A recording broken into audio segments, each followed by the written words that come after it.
right, let me, Mike, come on up. No swag in my zone. 3 little blackbirds told me this. Get yourself a crossbow and good video surveillance and pray that it's self-defense right after they jump the fence. Jack is the top.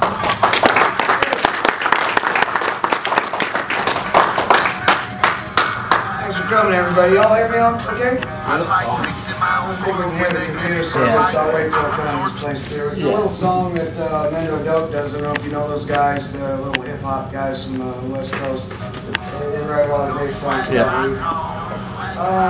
But anyway, listen, we're going to talk today. Sorry, I'm just going to play it right from the slide. No, that's okay. Let's just... Sorry about that. I'll let it play. I don't know why it's gonna. It's gonna just keep playing. Sorry about that. There we go. It's good. All right. So we'll just get right into the thing. One of the things that you really have to get in your head first if you're going to grow marijuana, and let's start by asking how many people in here have ever grown marijuana. All right. Great. Awesome. So this is good because for 3 hours, you know, telling you everything there is to know about growing marijuana would be impossible, right? We all know that. So I've kind of put together a shorter presentation to give you guys some of the top tips, some of the things that that I have never seen in books or that we couldn't find when we had trouble and things we've learned on our own. And one of the first things I think about when I think about growing marijuana that you need to know is you have to know why you're growing marijuana, who you're going to grow marijuana for, because it will make a difference in how you grow the marijuana. If you're growing it for yourself, if you're growing it for extraction, if you're growing it for sick people, if you're growing it for dispensary, you know, your patients versus dispensaries. There's all these different, and they all sort of maybe might not be the same weed. It might not be the same. So the other question you're going to have to ask is where are you going to be doing the growing? I mean, there's indoor, there's outdoor, there's greenhouses. You know, you can incorporate all of it. I know you have to work within the rules of where you live in your state. And of course, a lot of people in states tell me that, you know, they have problems with humidity, so they like to grow outdoors and blah, blah, blah. And although I agree that growing outdoors can be sort of difficult in certain conditions, getting the very, very tight bud that is considered the top grade cannabis, you know, for the dispensary shelf. But what I found out through testing, and I think testing is very, very, very important, very critical, no matter what part of the marijuana process you're in, is we found out something really, really illogical, is that what we used to call the B grade, the stuff that doesn't get very much light, that's not the grade A bud on your plant, and the trim that comes off of your bud, we thought that was lesser material. You've heard people say, you know, trash to stash. Well, it's not really trash. It actually tests higher in the lab, THC-wise percentage, than the bud does. And so the reason it makes sense when you think through it, because it's all about surface area. It's about if I have a tight bud like this and it grew from just being my thumb, it grew out. And it had that surface to grow trichome on the whole time, and it kept increasing the surface. But if I have the same flower that's loose and has all of this other surface area inside and crevices to get trichomes on, you'll actually have a higher percentage versus the weight of the plant material. So you have more to work with. So growing loose airy bud outside, if you were just growing it for an extraction crop, would be a great thing if you knew that's what you were doing and you set out to do it. Let's see, what did I just do? Oh. I'm Forrest Gump of technology, guys. So that's all right. Should be good. And again, you know, back to the W's that I like to talk about is, you know, it's a flow chart. You know, why are you growing? Who are you growing for? And now, what are you going to grow with? Where are you going to grow? What are you going to grow with? Seeds aren't all the same, I don't believe. We can talk about that for a minute. I'm not a fan of auto flower seeds. I'm not a fan of feminized seed. And one of the things that I think people, one of the reasons they do that, and they might not have space, it's easy.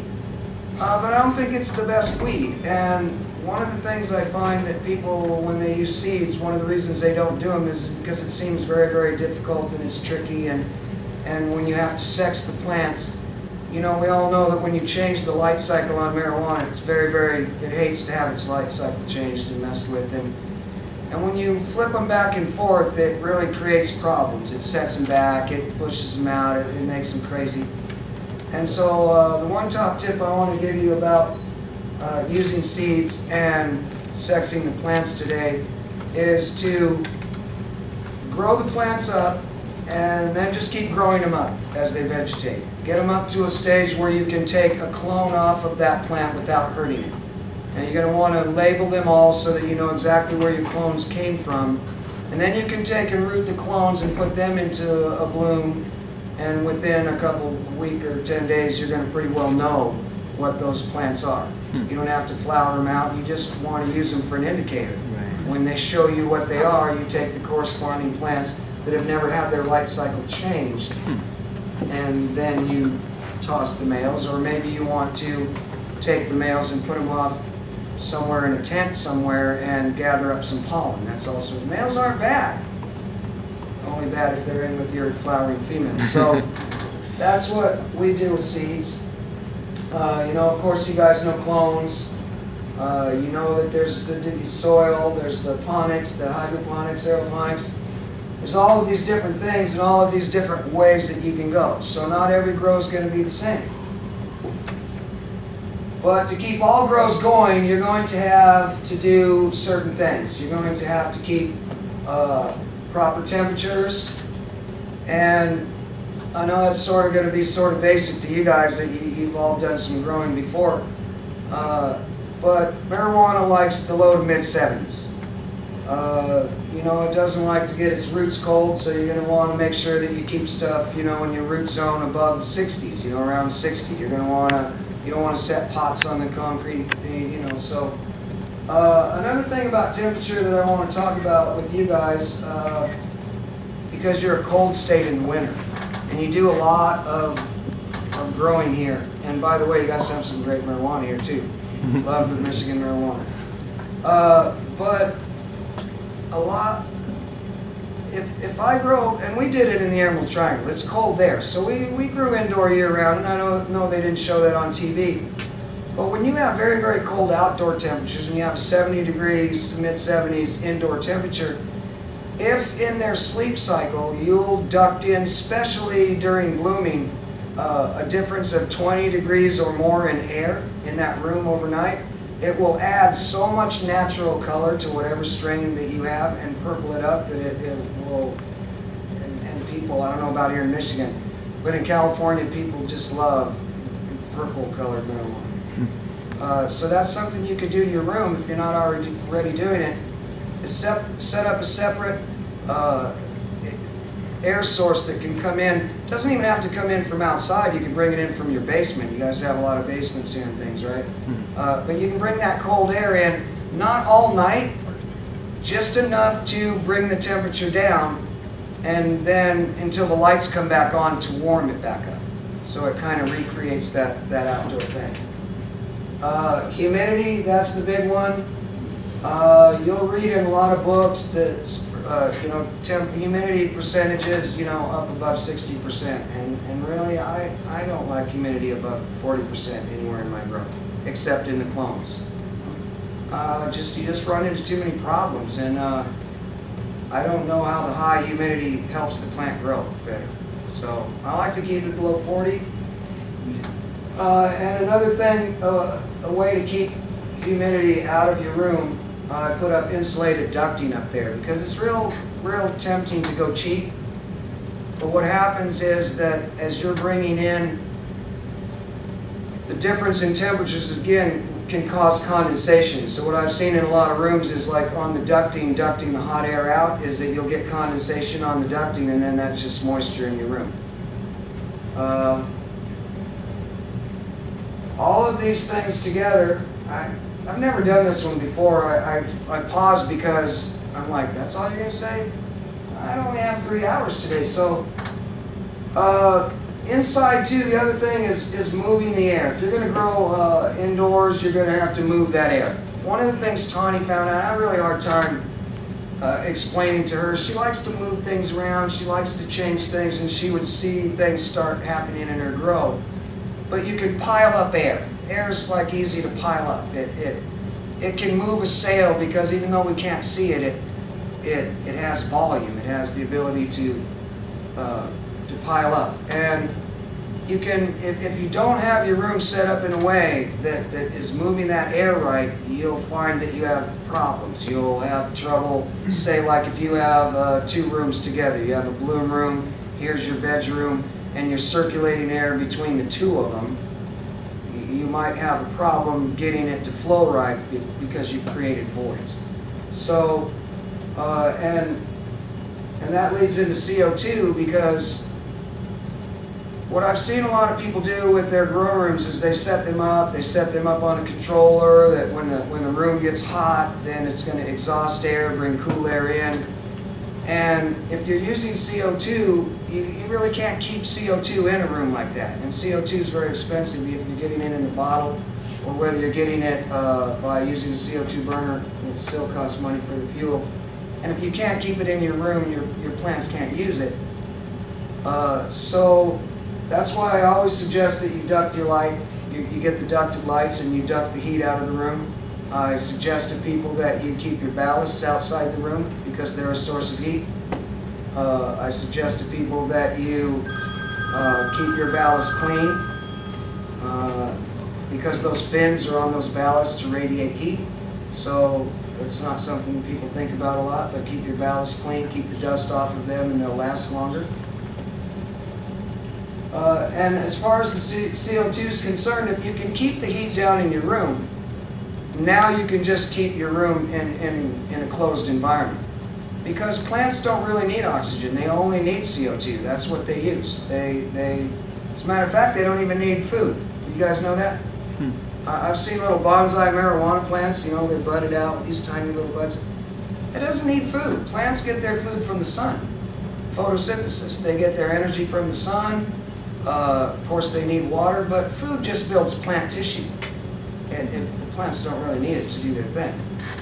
Well, what they're going to do is they're going to take that CO2 in, and, you know, naturally in this environment right here, there might be like 400 parts per million.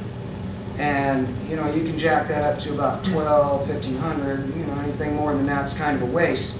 But you'll be amazed at what, you know, when you give them what they want. But if you can't keep it in the room, you know, you'll be just getting rid of it. I'll tell you an interesting story that just happened here lately, sort of in between moving from Sacramento and getting ready to take on some new things.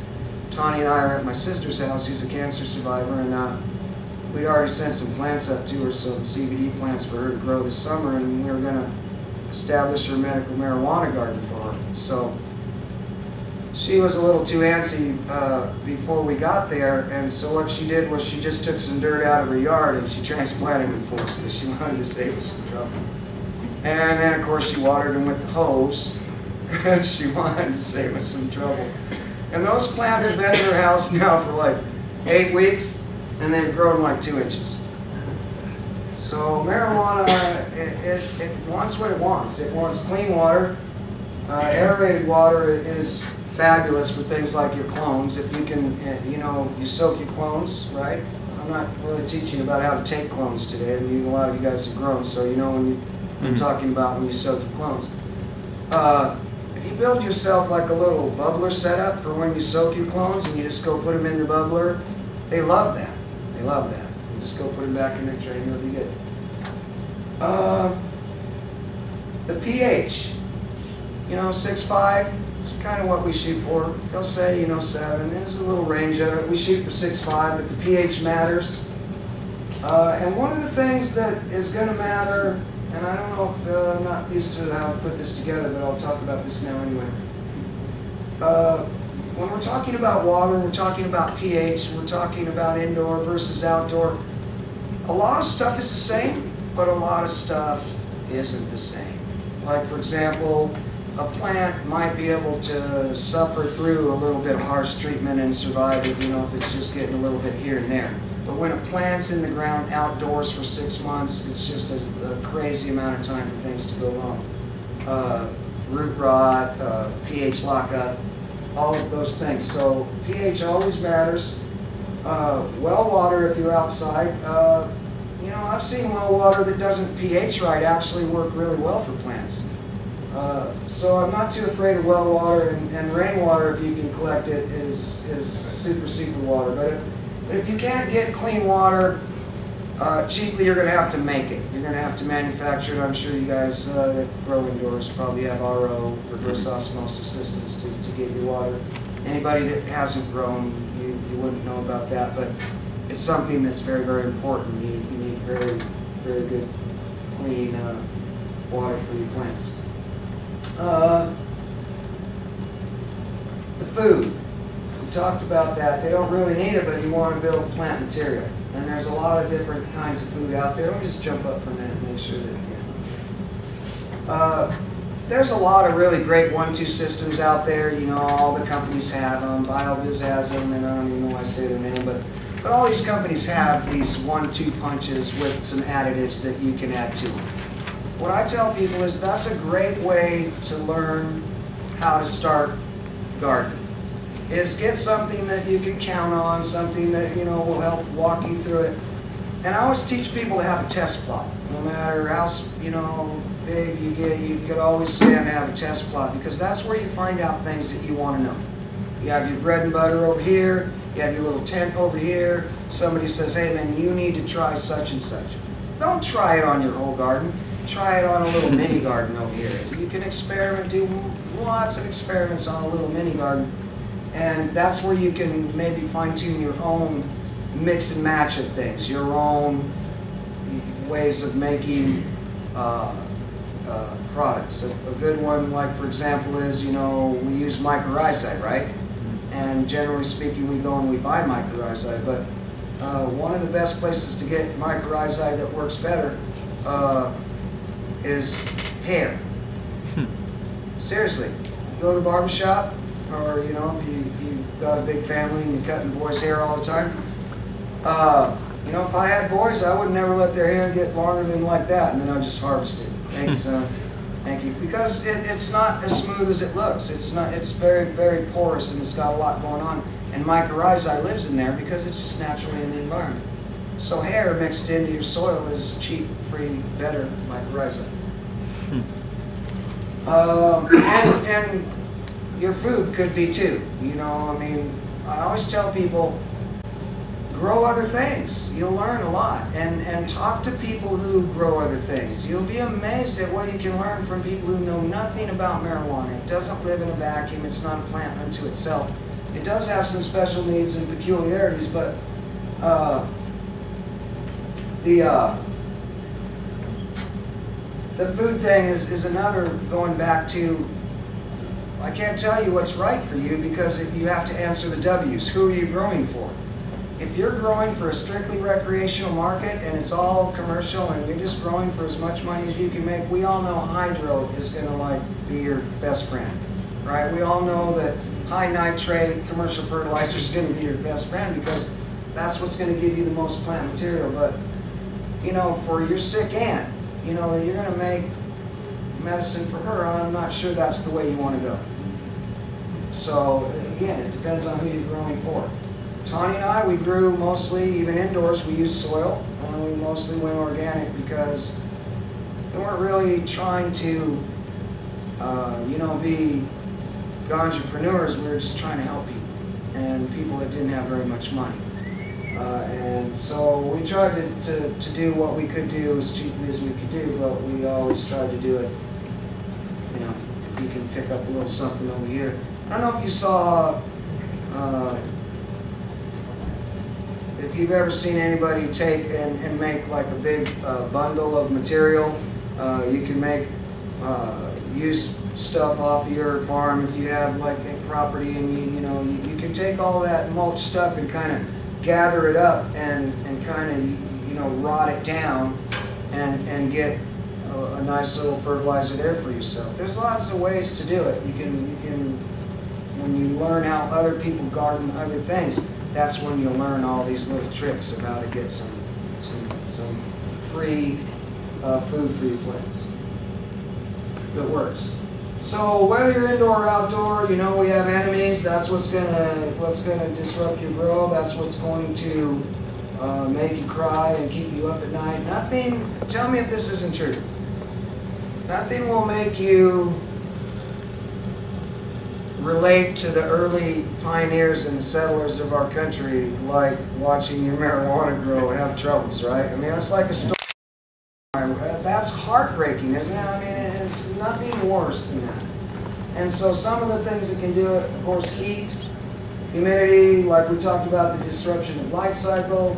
You've got the pests and the predators. And we can talk a little bit about all of these. You've got the rip-offs, you've got the cops, but let's just start with the heat.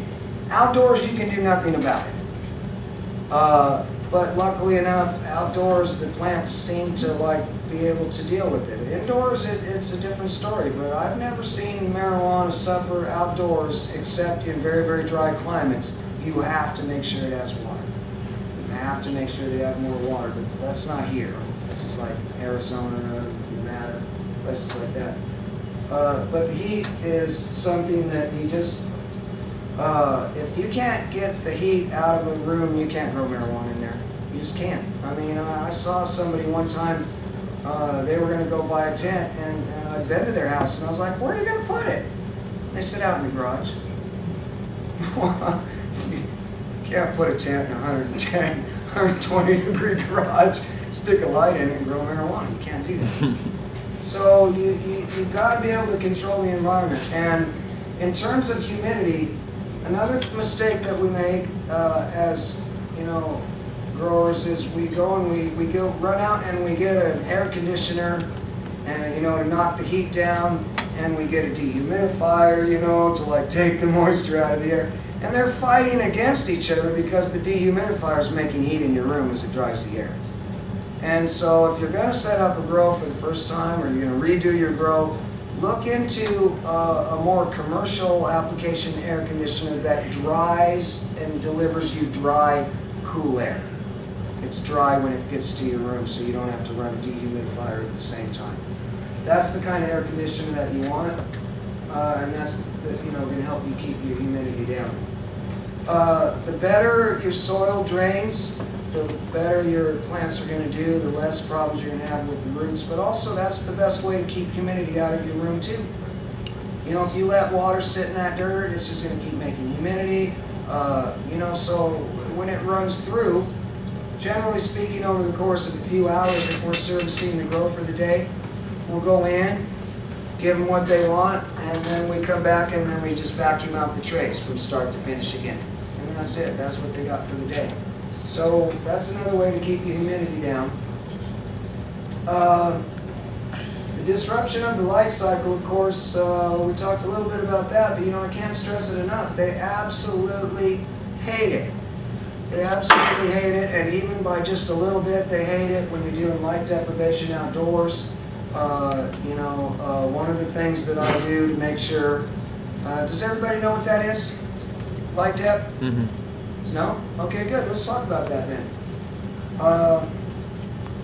One of the things that you can do, and I apologize too, I have an all-day presentation that has 158 slides. But I didn't want to be up here with the fire hose being like, I don't want to do that to you guys. So I kind of put together this. A hoop house is what we used. Most jurisdictions that you go to, if you put up a greenhouse, they're going to want a permit. You're inviting the government in to crawl up your butt. A hoop house is a really great thing because it doesn't require a permit because it's portable. It's temporary. And it's simply just taking 2x4. Ours was, what was it? 65 feet. So what you have to do is take 65 feet of 2x4, 12 feet wide. 12 foot of 2x4 this way, 65 that way, another 12 footer. Now you've got your thing. Every 4 feet you put in a piece of rebar. You take a 20-foot piece of PVC, 1/4 inch, 1 1/4 inch, put it on the one rebar, bend it over onto the other. You keep doing this until you get to the end. Now you can put a plastic cover over that, and you have a temporary greenhouse. What the beauty of that temporary greenhouse is that, being as how it's a hoop, it's easy to take another tarp that's light-proof and pull that up over the greenhouse every day and deprive those plants of light. Lie to them. Tell them that the sun went down. And the only thing that you have to do is that you have to provide some ducting down at the ends, you know, put some bands in. You don't want light to get in, right? So, but you have to have the air flowing when the lights are out. You still have to have fans in there, you have to have air pulling through and exhausting down the other end. But one of the problems with light depth is that light disruption of light cycle, and especially if you have employees, and I mean, listen, I'm not throwing anybody under the bus, but you know what? Everything that I do at my farm is stone approved. Why? Because we smoke marijuana, and so we make mistakes. We forget things. Things get by us. So one of the ways that I prevent that with the hoop house, instead of counting on everybody to be there precisely at the time they need to, I actually have light in there. So that if the light's supposed to come on, if we're supposed to pull the tarp at 8 o'clock in the morning, I have a light in there that's timed to come on at 8 o'clock in the morning. Because even if we don't get there right in time, it breaks the light cycle of the plant and tells them, woohoo, time to get up. So if we're 5 minutes late, it's no problem. But if you're 5 minutes late, you know, and always all over the place getting that tarp over on and off, it's going to give your plants a struggle. And if you can use that light deprivation approach, like I just explained here in Michigan, you know, I don't know why you couldn't get at least a couple of outdoor harvests like we do in California. If you were to take some plants and put them out there and after the threat of frost, and well, you wouldn't even really have to do that if you could run a little bit of heat in the hoop house. But if you put them out early and had them, you know, flowered off, say, you know, by the end of June, and then put another batch out there, you could flower those off naturally, right? I mean, I would think here. A couple of crops, that's what we do in California. And in Southern Cal, they could do like 4. And if you add lighting in there, you could even go more. But a hoop house is a really great way to do that, and I was talking about disruption of light cycle, and we got onto that. But to keep any way that you can fix your grow to make sure that you don't have light cycle disruptions, the better off you are. I've been going to Florida and speaking to investors down there about medical marijuana, and I can even teach them less about growing in the hour that I get to speak. So I basically teach them about things that they wouldn't maybe understand because they're not about marijuana, that would sneak up on them and bite them. And one of the things that I tell them might not be applicable to you guys, but it could be if you run a fairly big operation. If you're indoor growing and you do not have a backup generator, or at least a generator capable of breaking the light cycle and giving your plants what they need, you're going to lose your crop. You're going to lose your money. And it's a terrible, terrible thing to have the power company fail you in like week 6 of flowering. Terrible thing. So in terms of disruption of light cycle, that's one of the best advice that I give people, is to make sure that you have a backup plan. Even if that's just a 4,000 or 5,000 watt generator, if you wire it up for like 2, it'll run, you know, some 600s or a few thousand watts. It'll do it. So it can keep your investment intact. Pests and predators. I don't really know if you guys have any special pests here in Michigan as opposed to everywhere else, but chiefly the ones we worry about and most people struggle with the most is when we had started indoor growing, one of the biggest problems that we could never find an answer for in any of the literature, in any of the books, and there's a lot of great books out there, was the mites. And everything everybody told us, of course, was way, it was way too late already, and then we found out that, that most of the cures people say, everything else is pretty well easily controlled, with regular stuff. And, another tip that I tell people, if you're having trouble with something, try to get it in a trap. Take it down to, your local garden store. These pests aren't specific just to marijuana either. Mm-hmm. They'll eat lots of stuff. You just happen to be eating your marijuana. There's a lot of good stuff out there, like books and stuff that show and they have stuff. And there's a lot of backyard remedies. But the problem with backyard remedies, guys, is we're heading into a time now where marijuana is going to be mainstream, and we're going to have to be, acting like everything else in life. And you can't just use whatever you want. You're going to have to, there's going to be regulations that are going to be probably made that are going to have parameters that you're going to have to fall within.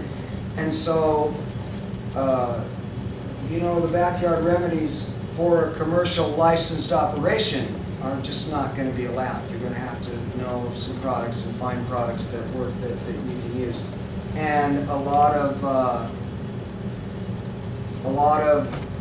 things that I've learned that work on marijuana, they're out there. There's products out there right now that agriculture is using, and for powder mold. We'll talk about that right now, because it is a pest. It's a problem.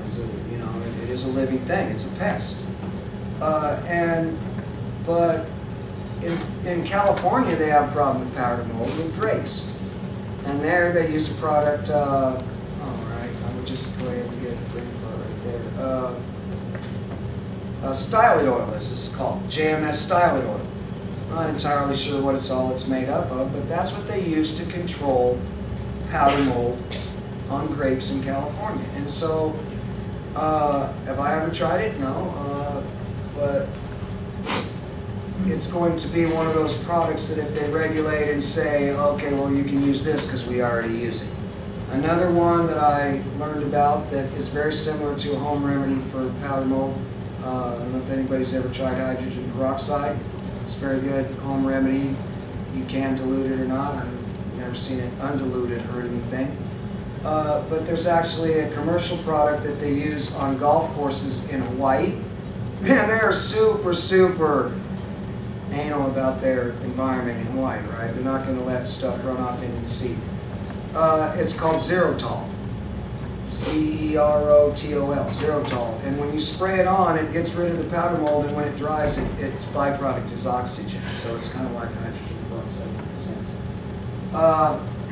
One of the ways that we've always strived to keep powder mold away is to keep a clean grow, keep the humidity down, quarantine any genetics you bring in, because I'm sorry, I got to tell you right now,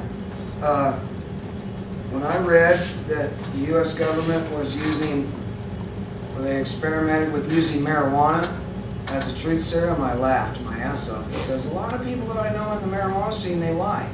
And I mean, they'll tell you it's this strain, they'll tell you, oh no, and it's just, come on. So the best way to take care of your own stuff is either to produce it yourself from your own moms, or if you get things from other people, just, if you find someone that never gives you contaminated stuff, great. Lucky for you. But if you haven't, you just can't trust it. You have to quarantine your stuff. And if you're gonna, and here's where I deviate. I know a lot of people that use some very serious toxic stuff to get rid of powder mold, and I think that's I don't know, man. I'm trying to think of the word that's not super mean. I think it's irresponsible. It's just irresponsible when you know that something's going to be in that plant material that somebody that's sick is going to smoke, and you do it anyway just because you want to get paid. I just think that's heinous, and there's no reason for it. But I will say this, that I've seen people sort of use it in a responsible way, and I would say that if you're going to use, and I'm trying to think, I'm kind of stumbling along because I'm like going, what is this stuff these guys, Eagle 20? You guys have heard of that? Yeah. Man, that stuff is just seriously shouldn't be being used to grow medicine for patients. And unless, I'll make this caveat, is what I was trying to get to. If you bring in a genetic, and you know that you're not going to take that plant and just go put it into flower and turn it into medicine and give it to somebody, if you know that you're taking that genetic in to put it into your genetic library and you're going to quarantine it for a while, I would say it's okay to use that kind of thing then. As long as there's going to be about 3 months or so between the time that that plant got treated and anything that came off of it is dried, processed, and smoked. That way you can keep powder mold from coming in and infecting your thing without, putting medicine out the door that it's not safe. So I make that caveat. I don't think it's just should never be used. It has to be used responsibly. Because sometimes powder mold is very hard to get rid of. One of the things I tell people, back down to some of these enemies, the rip-offs, the cops, the taxman, sometimes the rip-offs are your friends. And that's why I tell people to this day that, you know what, if you treat your marijuana grow, if you treat marijuana like it's illegal, that's what I do. To this day, I treat marijuana like it's illegal. Because that's the best way to keep a lot of things from happening to you. You don't need, somebody doesn't need to know that you grow, then they don't need to know. Because guess what? People covet your stuff. And sometimes the people that rip you off are people that you know. So be careful about that. If people don't need to know that you have a grow in the basement, then don't tell them. Don't do the cops' homework for them. We live in a legal state and all of that. I know you guys got, you feel legal.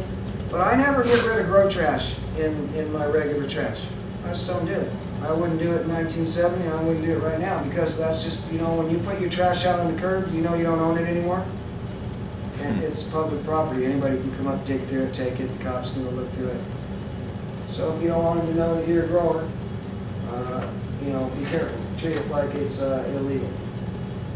The other thing is, the tax man's your enemy too. There's a lot of ways to go to jail for marijuana. So, if you're like stacking up cash, growing marijuana, just be aware of that, that maybe someday you're going to have to like tell somebody where you made it, but if you're in the business of medical marijuana, I mean, it could really depend also, and I put the tax man up there for that, because in California, not all marijuana transactions are subject to sales tax. And I don't know, you guys have sales tax here, Rory?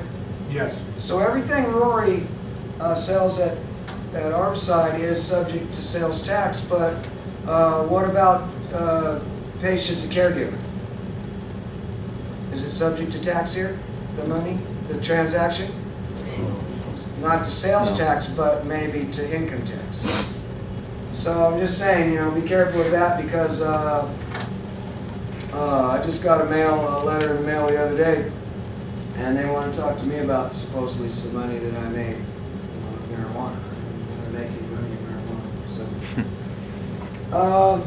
you guys know growing is time consuming. If you don't know that, you do need to know that, because the fact of the matter is that marijuana doesn't care. It's going to fall over and die if you don't take care of it.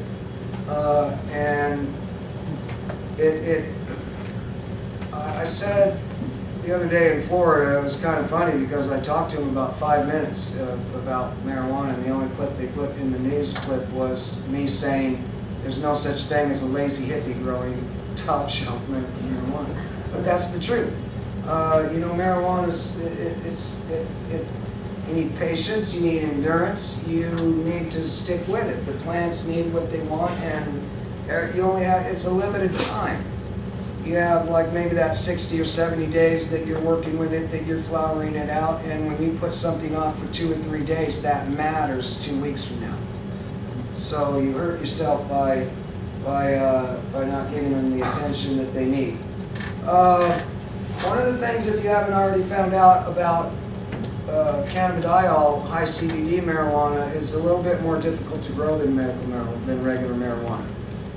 Some strains of it are very needy because it's a recessive gene, and we found out that they really like their nitrogen a lot.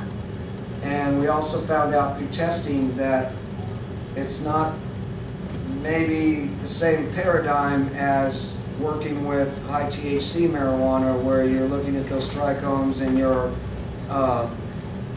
thinking, you're 8 weeks to 9, 10 weeks.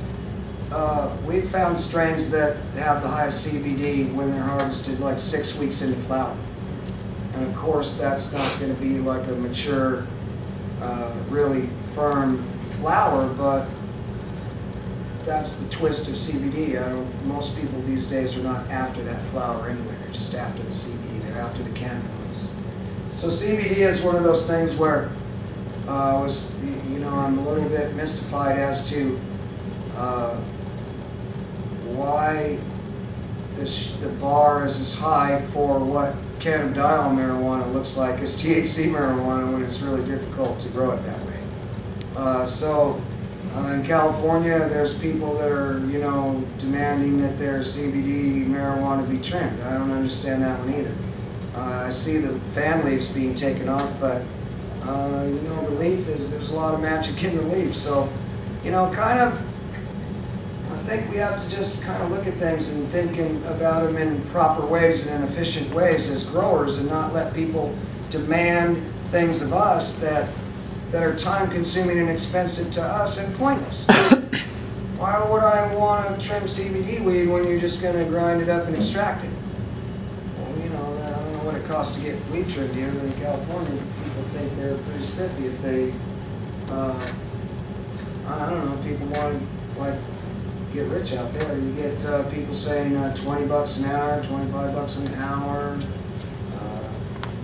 And I come from, the old school where, an ounce per pound, that's always been the thing, an ounce of marijuana. It used to be $200. And so if you paid someone cash, you paid them, $200 for the pound. But now out there, we have people that you can't even trim a whole pound in a day, and they want $20 an hour. Well, I can't afford that. Can't afford that. So one of the things, and I don't know how you guys are,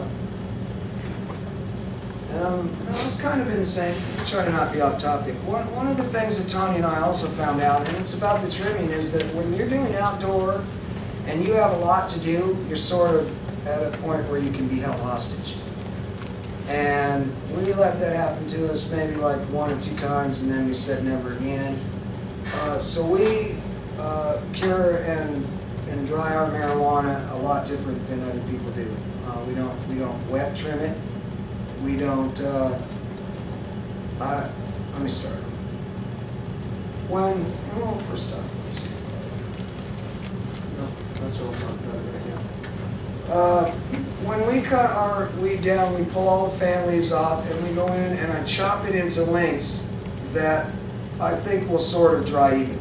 If I have a top that's fat, I might chop it that long, and the next one, I might leave 2 or 3 branches on that piece of stock so it kind of evens out. We dry it on the line, and again, okay, like I said, I don't have all my stuff in line, so I don't have the right stuff. I'll start over by saying this. I'm a firm believer that all marijuana is really good marijuana until you cut it down. That's where all the trouble starts. People cut down their marijuana, they don't dry it right, they don't cure it right, and it doesn't taste right.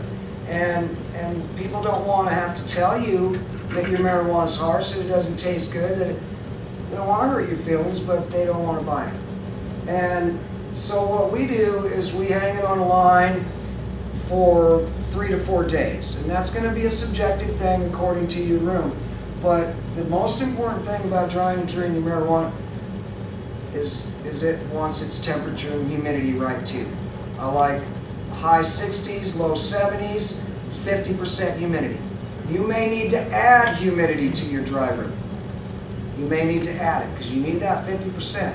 So if you need to have a humidifier in there instead of a dehumidifier, that's what you need to do. So you have that going on for 3 or 4 days. You go in there and the marijuana itself feels very crispy. The flower, like, oh my God, this is going to fall apart. But it won't. If the stalk can be crushed down, without cracking. It's, you know, you can press it all the way in. That's when I take and cut the flowers off the stalk. We did a lot at one time, so we use big plastic barrels. Whatever you have for volume, you can match it up to containers. Gallon jar, it's just, a barrel is just a big gallon jar. So you cut it off into the barrel or the jar, cut the stalk up in there with it, because what will happen, the stalk's not dry yet, just the flower is.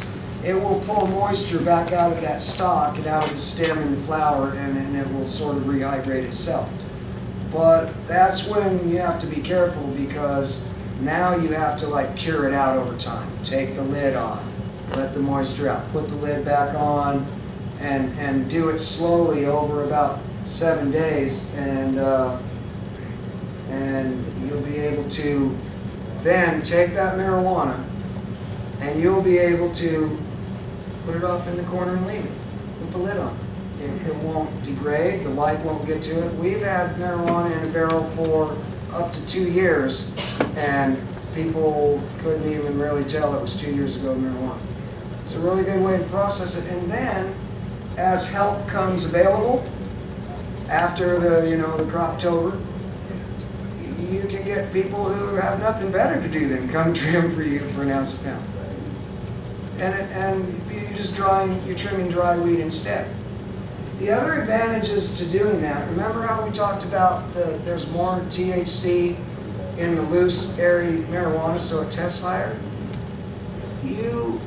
When you trim wet marijuana, what happens? You get trichomes all over your hands, all over your gloves if you wear them, all over the scissors. It's everywhere, right? Everywhere. That's not on your marijuana anymore. If it was, it would test higher, wouldn't it? And it would be stonier. And when you dry trim marijuana, like I just explained to you, the way that we do it, you lose so much less trichome in the process that you just have better weed. You just have better weed. So, the routine. One of the things that I want to caution you about, and I don't know about your state, I think they still come after people. They come after whoever they want, don't they? Right? And they use your own stuff against you. So you got to be careful about that.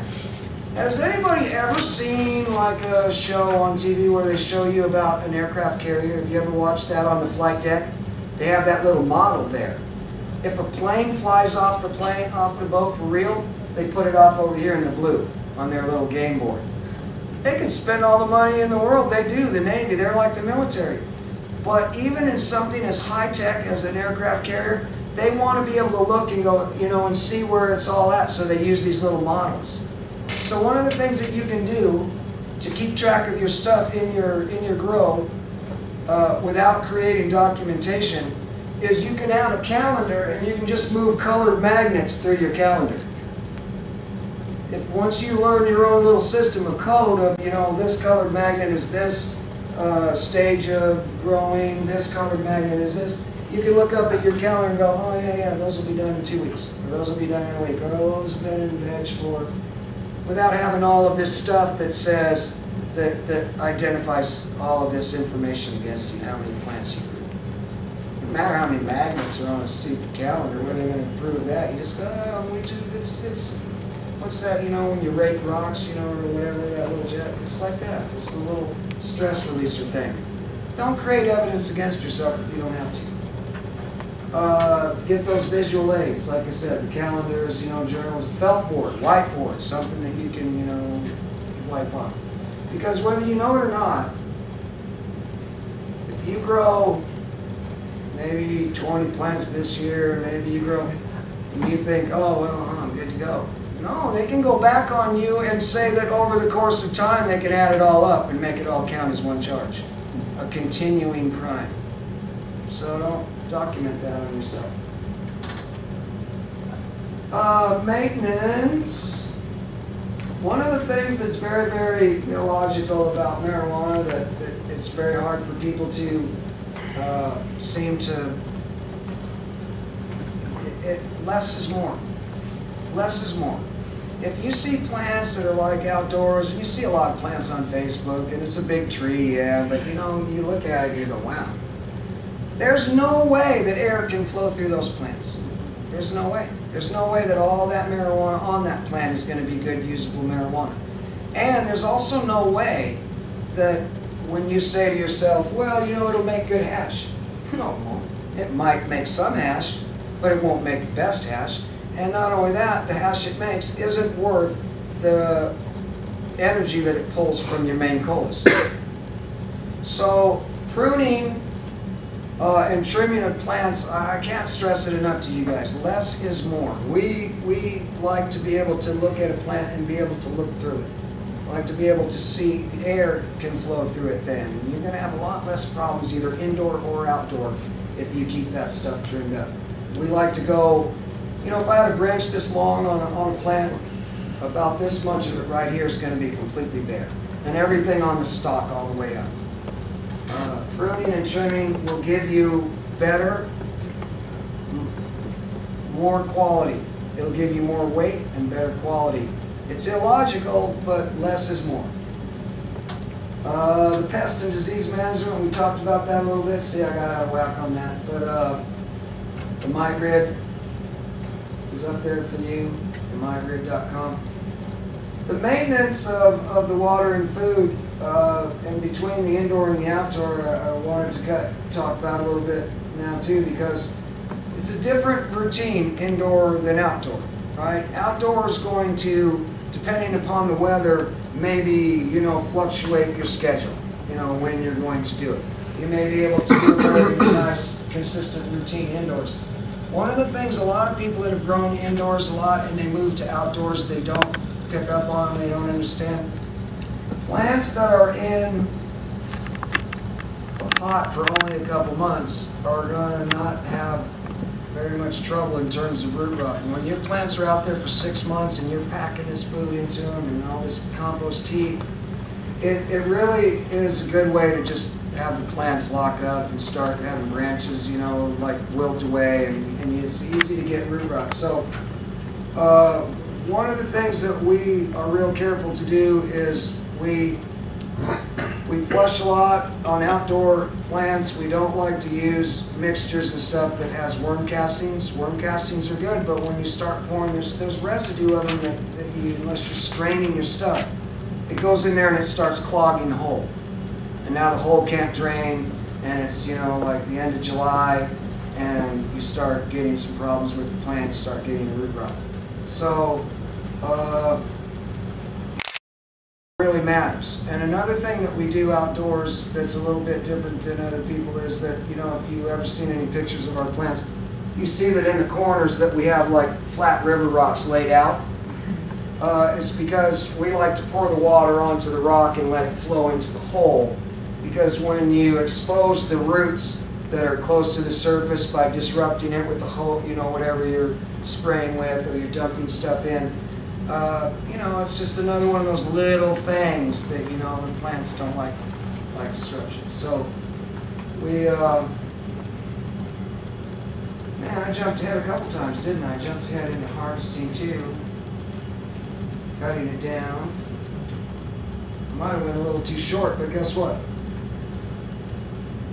We'll go with some of the biggest takeaways, and we can take questions for as long as we want if we have to. One of the things I suggest to people that have never grown before is to be very, very careful about your planning. Planning is huge. Planning is everything. And the better you plan, the better you're going to do. You're going to, number one, for example, if you're planning on running a 10 light grow, well, you're going to need electrical service for that, right? So if you go get a place that can't keep up with that, well, you've already made your first mistake. So if you're going to go look for a space, I tell commercial operators all the time, never go look, sign a lease for a building without having your electrician sign off on it. Because, you need the electrical service there. You can't deal with what's not there. One of the things that you can do when you're planning also is you can help yourself in ways that are sort of passive. In other words, if you find an indoor location that is a smaller building that sits behind some bigger buildings and it's mostly blocked from the sun all day, well, you just like lowered your cooling costs because you're not going to get the environment beating down on your building. If you find a building that is made out of like very, very thick concrete, you're going to be able to keep the temperature in your building controlled better. So all of those things in planning, the more you can plan up front, the better you're going to be able to do it. We talked about test plots, and you know that's a pretty simple thing, but it's a really important thing because I don't want to throw people under the bus, and I don't know why marijuana people are this way, but we've actually had people in our family give us misinformation. It's a pride thing. It's you know, I don't really want you to do as good as I do. You know, I don't know what it is. But we've had our own family do it to us. So I can't, you know, stress enough for you guys to, like, you know, be the boss of your own information. And the only way you can do that is to prove it to yourself. Prove it to yourself. Have a little test plot off to the side. One thing I want to talk about, two things here.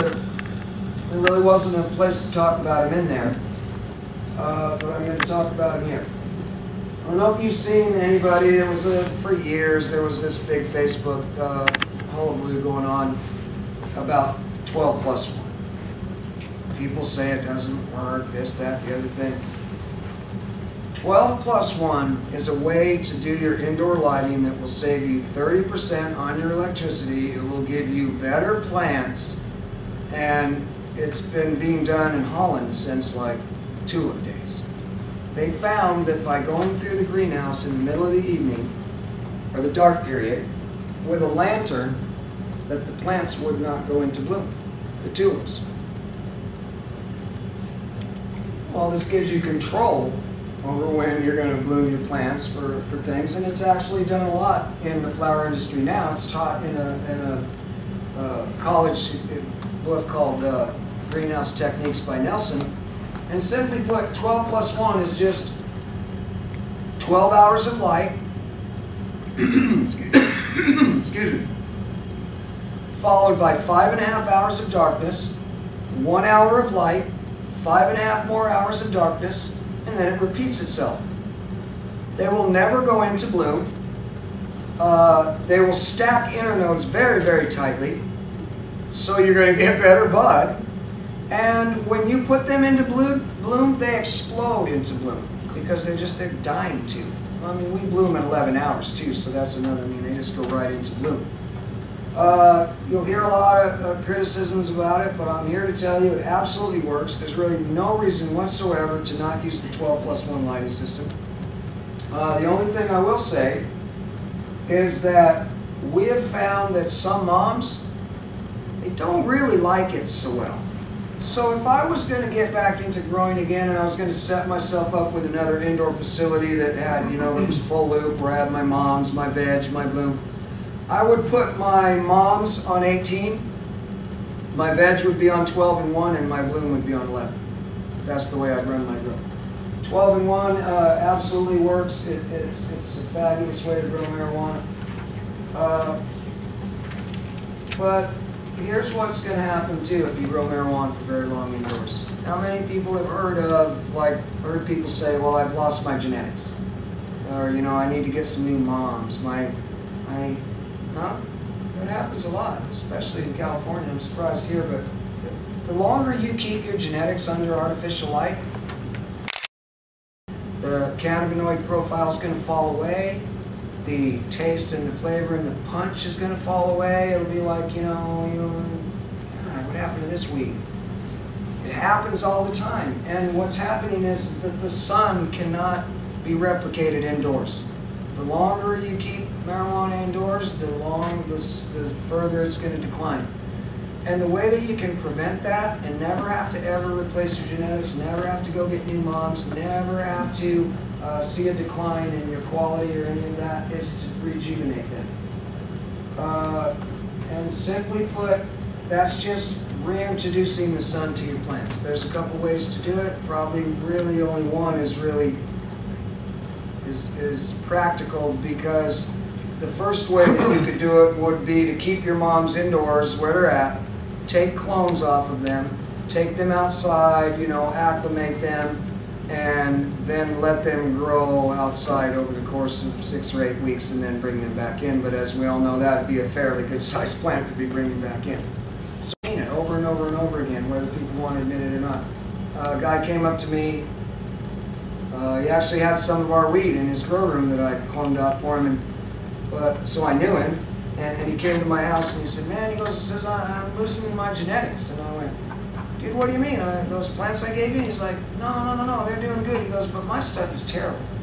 And he explained it all to me. I asked him, I said, "Well, how long have you had it?" He told me it's been 7 years he's had these plants. And but he said that, you know, his indoor marijuana is just terrible. And then he said, "But you know what's weird?" He goes, "When I take the clones outside," he goes, "and I grow the marijuana outside, then, you know," he says, "when in the fall," he says, "there's my bud." He says, "I don't get it." Well, it's exactly what I told him. It's exactly what I'm telling you. You can't replicate the sun. So when he was cloning it and putting it outside, it was rejuvenating itself by the time, you know, the flowers were ready to harvest. But yet his genetics were still crappy, suffering inside, and he was growing marijuana from them indoor too. So rejuvenating your moms is the way to keep your genetic profile up. And not generate evidence against yourself. Less is more. All weed is good weed until it's cut down. Grow something else. And here's another one. A friend with weed is a friend indeed. And a guy my age, that's the way we used to live. The weed community was small. You could go to jail everywhere for weed. And, you know, you really had to be careful. That was a really good community. And now, with the pseudo-legalization of weed, where everybody's in it, you know, and everybody's got an angle, everybody wants to, it just doesn't seem as cool as it used to. So I suggest, and I always recommend, is that network. Turn it back into a friend with weed is a friend indeed. You know, everybody, when marijuana moves forward, everybody prospers, really. You know, they're eating us alive right now. Why? Because they train. They have marching orders. They work together. Are you kidding me? That's why they're killing us. And what are we doing? We're having circular firing squads, and we're like trying to divide up the market. There'll be plenty of time to like eat each other up later. There will. You know, but right now we need to work together. So I really want to stress that. Work together, network with people. You don't have to give them your weed. You don't have to give them your strains to be their friend, but you don't have to hate on them either just because they're doing the same thing you're doing and trying to get a piece of the pie. Let me just back up and make sure I didn't skip anything, because, well, I think I ran through that maybe even way faster than I should have, but in questions we can probably take up a lot of time. I got about maybe a lot of time. What about some questions? Let's talk about some things. What do you guys, any questions? Go ahead. What kind of material do you use for your outdoor when you're doing the light deprivation? The one material that we used was I forget what they call it, but it's a very stiff plastic that kind of has strands going through it. It has a name. It's not a plastic. It's like a tough. Yeah, I wish I knew the name of it. And then the other, most grow stores know what I'm talking about. I don't know maybe about here if they would, but the light-proof tarp is silver on one side and it's black on the other. But really, anything that you could use for yourself, you could improvise, will work. It just needs to cut the light. As a matter of fact, you don't even need the clear. What we would do a lot with our light dep was I would keep the clear cover rolled over, and unless there was bad weather. If I saw bad weather coming, it was going to be thunderstorms, going to be this or that, we'd bring it back up and over and staple it down. Most of the time we'd let it get in full sun, but every night the tarp goes on and off. It just has to keep the light out. I mean, you could improvise. question. Yeah. I have a 5x5 tent, and I'm having problem. I'm running 600 watt HP. But I'm having a lot of problem with humidity, controlling the humidity inside that tent. And I have a high velocity fan going 20%. And first filter pulling the air out, but the humidity is killing me. How do we control the humidity? Well, how are you growing in dirt? Yes, I'm running dirt. So, is it like I talked about? Is it draining really well? It's draining well. I'm using 5-gallon irrigated pots. And I got 4 And where's the tent at? in the basement. In the basement? So is it naturally already humid down there? I just found this out the other day. Yes, it is. So you're pulling in some humid air, trying to get rid of humid air. You might need to pull the air from a different spot on the property or the house. I'm gonna do that. You say pull air from a different spot in the house? Sure, with ducting. I mean, if you, well, if you're handy anyway, I mean, if, say for example, I mean, I've seen houses before where they have ducting put in for heating in between rooms. It's kind of the same thing. I mean, a lot of people tie into the ducting. I don't know your house. But you have to try to find some drier air somewhere. Even if you ran tubing, you know, the tubing that you run between lights, maybe if you just ran it, you know, through a wall, cut a little hole in the sheetrock. I don't know. It's hard to say how to fix your problem without seeing your house. But if you're pulling humid air into your trying to get, you're just pulling humid air out and then back in, it's never going to come down. Well, you made a statement earlier about humidity in the dry room over 50, under 50. That's what I like. Okay, now in my dry room, when I lived home this morning, humidity was 52, temperature was 72. That sounds pretty good. Sounds good to me. Yeah. You got to have air moving too. Well, I do have the air moving in that Yeah. room. That's fine. But that's a good temperature, 52, let me say, humidity, 52, It's 72. what we're shooting for, and another reason why I don't do wet trim is because the leaves any leaf that has a stem that you can grab is coming off of that plant before we chop it down. But there's also leaves in there that you can't grab onto the stem, and quite a bit of that leaf sticks out. When you trim that off and cut that bud off of a stalk and put it on a screen to dry it, it's just drying it way too fast. It just dries it too fast. So when you hang them upside down and those leaves can kind of fall down and kind of slow the drying process, really truly the slower you can dry without, you can't do it too slow. I mean, everything's right within reason. Too slow is bad, too fast is bad. You just want a nice, slow, steady dry for about 3 or 4 days, and then you need to cure it. Okay, now, I cut my buds off the stem, put them in dry mat. Now, I tried to dry them at that temperature for 7 days. Is that too long? Again, it's hard to say. I don't know what size your buds are. All I can say is the longer that you can, slower that you can dry and cure over time, the better your marijuana is going to taste and the better it's going to be flavored. And also in terms of the flush, you know, when you're getting ready to harvest your bud, you want to be, you know, knocking off all of the things that you're feeding it and for the last 7 to 10 days. And what we always did, and there's a lot of products out there, but the plant processes all sugar the same. People say use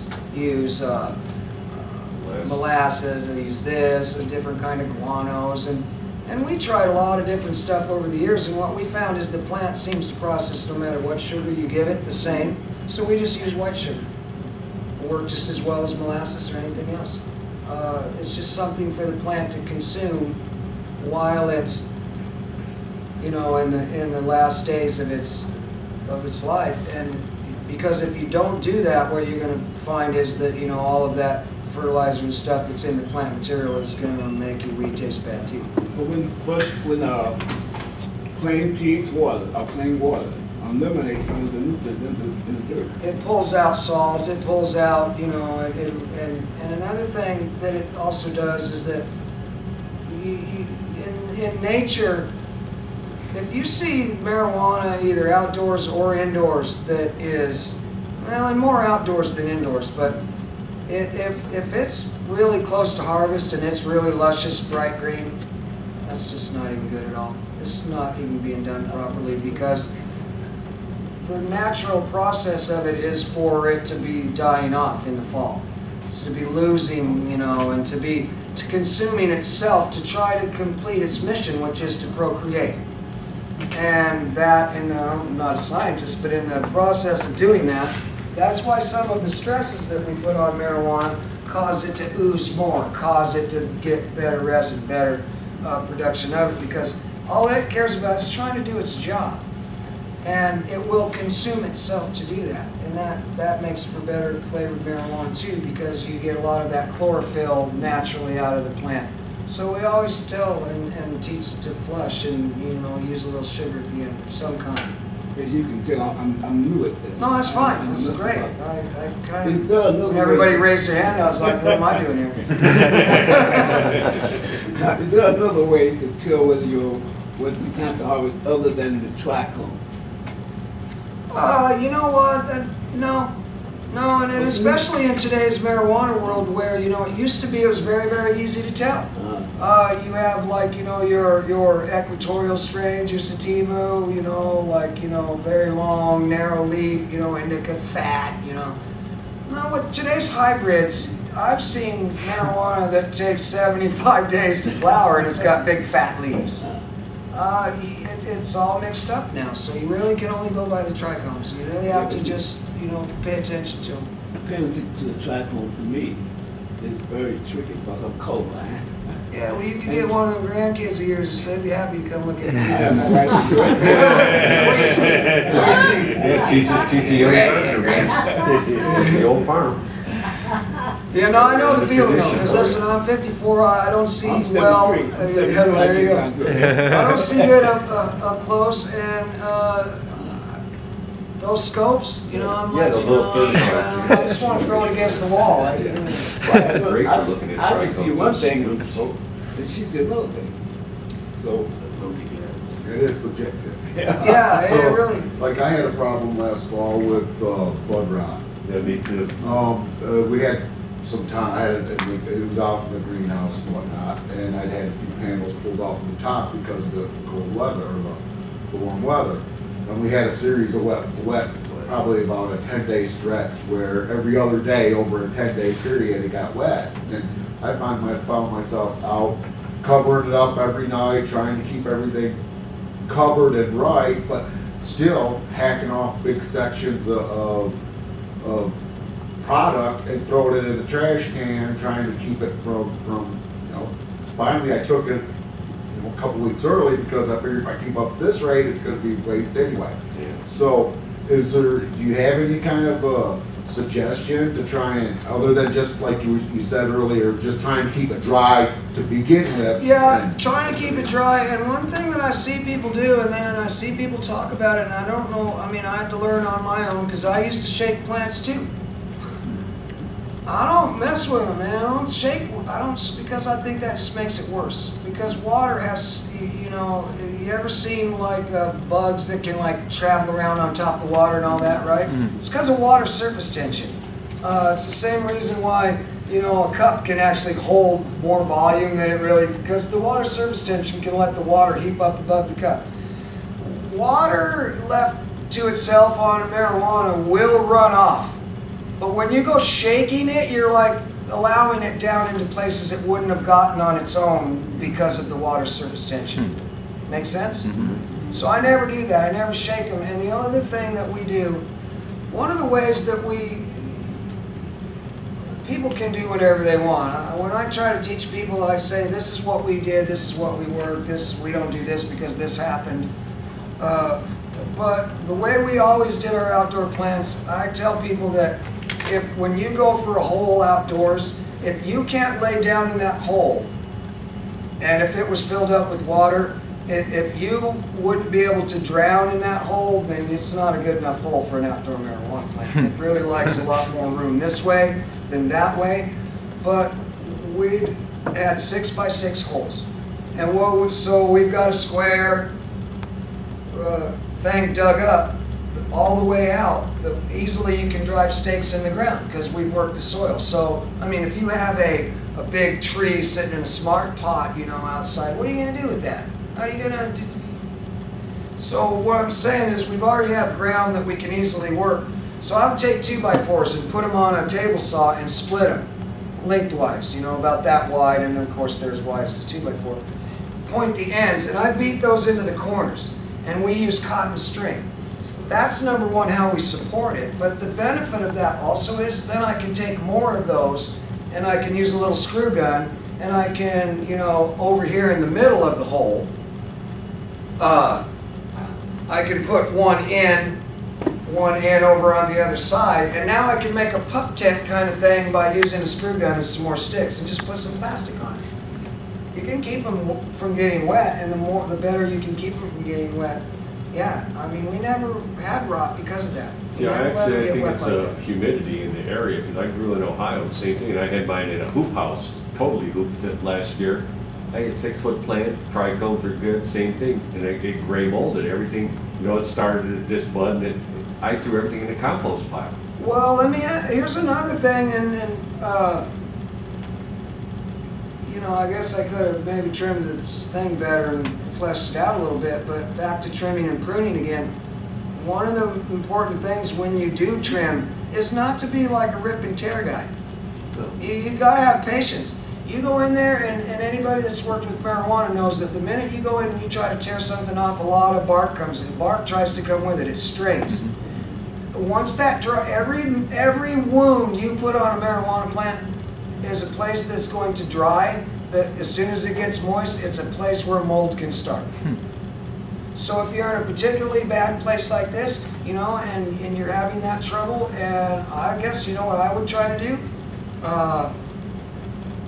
I would be conscious of that. I would be conscious of if I created places for the mold to start, and if I have, maybe a little bit of household silicone wouldn't be such a bad idea in a mold-prone area. Because when we have a broken branch, we've done plenty of times, pulled it back up, tied it, and then put a little bit of silicone at the joint. They don't even know. It just goes on about its business. So if you can seal up places that might get wet and start mold, you know, like a scab on the bark with some silicone, I would try that. I happen to sometimes pinch a branch and bend it, let it bend down. Now, obviously that's wounded the stalk or whatnot. Now, is that something that is generally considered a bad practice? No, it's when you do things that, like for example, if you're taking a node off and you grab onto it and you just jerk it off, of course it's going to leave a pretty good splotch where the node was, but it's the stripping of stuff down from there. And instead, if you were to very carefully cut it off with a razor blade, taking your time, having patience, you just created one little spot, not a long. Right. You're still going to have to create them, but I mean, we never really had that problem where I live. So my suggestion I'm saying is that if you live in a particularly mold-prone environment, maybe protecting those spots from becoming a spot where mold could start. Another thing that happens, and I don't know if it happens to you guys out here, do you get caterpillars? And I've got grasshoppers because I'm in the agricultural section. So. Well, one of the things that we found out about the caterpillars is there's a particular time of year that you'll notice like these little yellow and white floaties coming through your garden. We keep fly swatters in the garden to like take care of those guys, because the more of those guys you let just flutter around in your garden, that's where your caterpillars come from.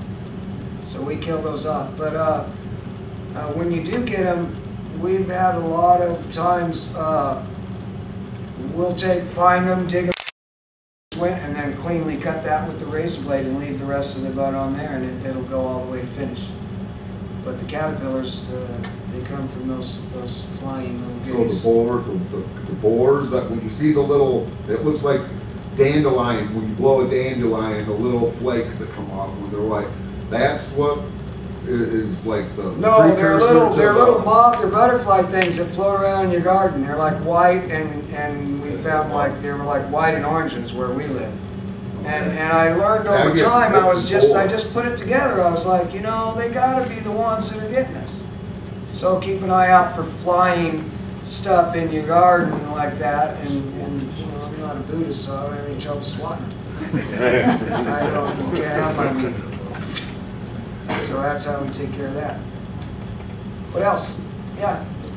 If I necessarily have like a crop that does go moldy, like hypothetically, like would I still be able to like you said, like he had the one that like would be able to be extracted or save it at all, like with butane, like with making BHO for example. I'm sorry, Star. I don't know if I'm Oh, I'm understanding saying the like if you question. have a crop that goes moldy, but you still want to try and make like something out of it, like would BHO be a good option, or would just like the mold come through with the extraction? Well, it will come through. Okay. It will come through with it, and yeah, I don't have a good. You know, I've seen some people like, you know, offer like a weed wash or this or that or the other thing. You know, I don't know about all of that, but I've soaked hydrogen peroxide after I cut everything down, grate it with some hydrogen peroxide, let it set for 20, 30 minutes in a big gallon, and then go put it up and hang it up and had it. well, and that's what I was just Plain gonna stuff. say was that I think, you know, if you're trying to like, you know, keep up on it in the first place, you know, and you know, the hydrogen peroxide will help out a lot, you know, and because I think that guy's wash that he sells is, I think that's pretty much all it is anyway. Yeah, who else? Come on, man, we can't have this, I can't, like, you know, this is gotta be, I'll have to get the other seminar out and start busting through there. Start busting through some other stuff. So, Yeah. Hold on, back. Do you have any good recommendations for as far as like a good mix for amended soil? A what? A good mix for like an amended soil? No, the only advice I give on that, I have recipes and stuff I do, but I mean, it's all, some of the stuff you probably couldn't even get here, because we had a hard time finding it where we live, but it's just about being the drainage. It's about the drainage, because think about soil for a minute. What is it really doing? What do you get out of the little clay balls in your hydroponics grow from that medium? Soil's just a medium, right? It's just another medium. Now maybe it matters what's in the soil if you're gonna like put it on your backpack and you're gonna hike on out into the woods, and you know you're not gonna want to be carrying a lot of supplies out there. You might want something that has a lot of stuff in the soil that's gonna carry the plant for a while. But the minute you plant a marijuana plant in a medium, you're gonna automatically have to start giving it water. But if you're giving it the food and the water at the same time, it doesn't matter what's in the dirt unless it's harmful to the plant. Dirt's just a medium, just like clay balls, just like anything else. So, I guess what I'm trying to say is, that's a place that you can kind of go kind of way crazy on, but it's the stuff that you're putting into it that you know you can fine or tune that way. What do you suggest for that organic nutrients then? Uh, Just using your, like steeping yourself with compost tea and, Yeah, you compost hear about teas. the hydrogen peroxide, you hear about the molasses. What does it really need? Well, again, it's just like we said. I mean, you can grow a little tiny bonsai plant with nothing. You know, and the sun is what its food is, right? But I mean, to build plant material, we're coming back to that. Can you do it without locking the plant up? You know, Right. you can't just force feed it and then expect it to be automatic. But naturally speaking, you can't really force feed them that much, and you have to be careful. Foliar feeding organic stuff is super good for plants. They'll just shoot up out of the ground with that. It's what I like to use compost tea for. After I learned that making the compost tea and flooding the plants with it locked up my holes. That's how I learned that the hard way. I did it to myself and went, oh, wow. So I went to foliar feeding with compost tea and stuck to more It absorbs it no through the- residue food to keep for feeding. It absorbs through the leaves then, right? The actual plant material, the buds, it absorbs the nutrients. Yeah, so you can foliar foliar feeding is super. right? It's great for any Yeah. any plants. Man, they love it. Yeah. And especially the tea. I found that the tea it's almost like it's crack to them. You know, they get all happy. What are you using, just like, what are you using for your tea then? Well, there's all kinds of different recipes out there. Depends on what you're going after. We make bloom tea, we make veg tea, and it all just depends. Some of it has basic ingredients, you know, like you use worm castings, you use like some humic acid, you know, hey, you know what, we're gonna, oh, never mind. I was gonna say on another seminar we could pull up a couple of recipes on there, but they're all real similar, and then you can fine tune it yourself, you know, I mean, whatever.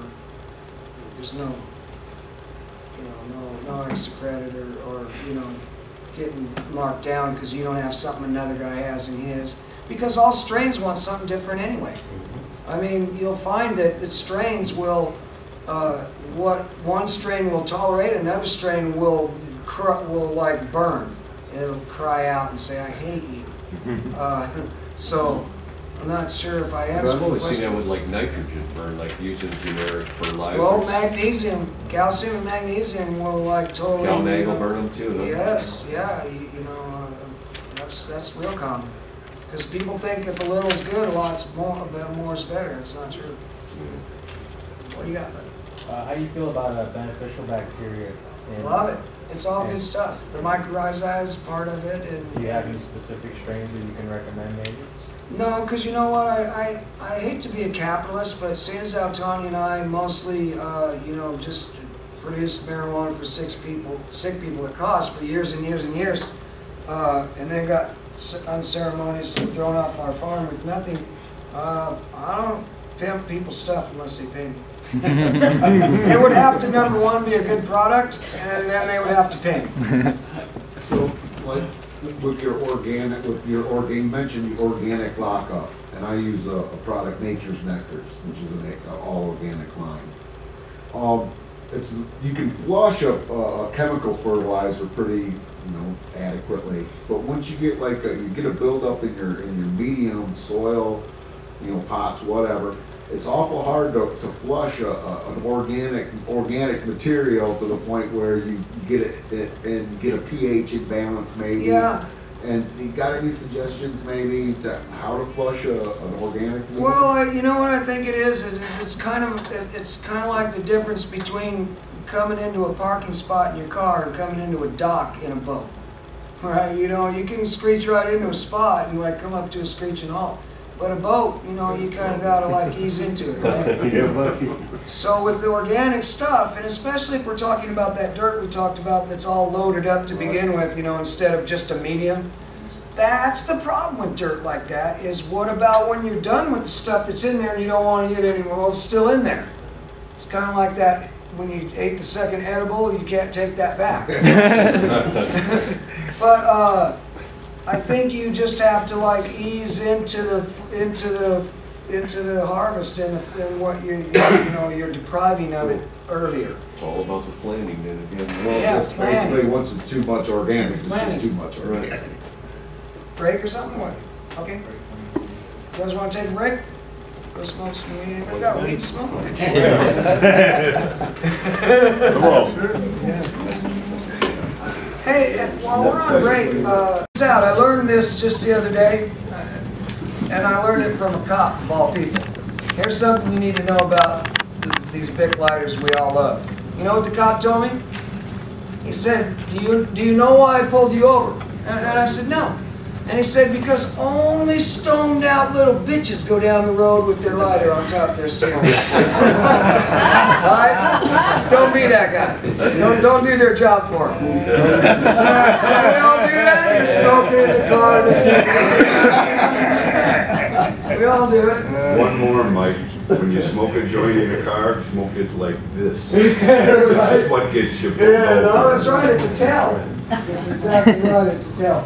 Hey, so I apologize for, you know, kind of, I wasn't sure how long that, you know, 3.5 hours was going to go. Sometimes people ask me to speak for an hour, and I'm like looking at them, they're coming to yard me off the stage. I'm halfway through.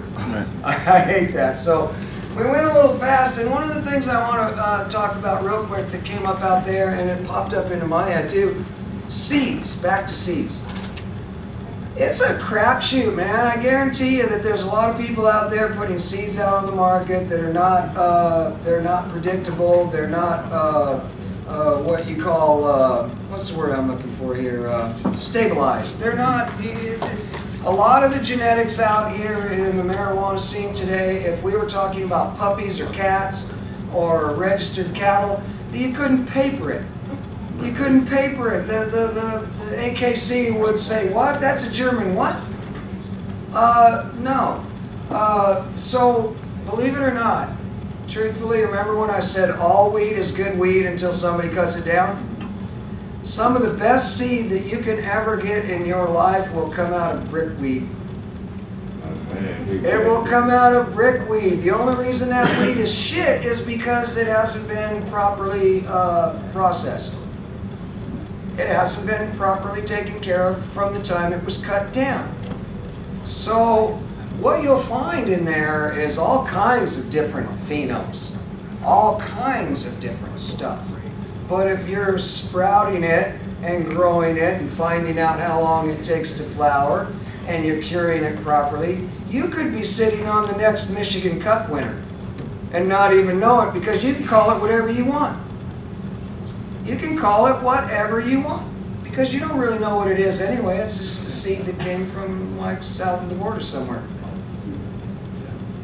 They have a lot of good weed down there. It's just processed in a way that makes you think the weed's crap. It's not. It's good weed. It just wasn't processed well. So that's a good place to get seeds. And back in the day, I know that we all used to, whenever we'd find a seed in marijuana, we'd rejoice. We'd be like, oh man. And you'd keep it because, especially if the weed was really good, you'd be like, oh damn, if I ever get to grow weed, I want to grow this weed right here. So if you have some seeds like that, there's some good genetics right there. You know, you might have some of that somewhere stashed away you just forgot. Anyway, that's a seed kit. We can go back to some questions too, but I wanted to show you something. That's this big one that I do right here. A lot of people are going to say, medical what? You as growers, we really have a little bit more responsibility than, you know, just being, you know, providers of medicine to people. It behooves us all to be advocates. Advocates. We have to have a reason to, you know, give to people. So I always encourage people to do that. I encourage them to learn what the answers are to the objections and questions people have, especially considering that there's no basis in fact for them. Most of the things people don't like about marijuana aren't even true.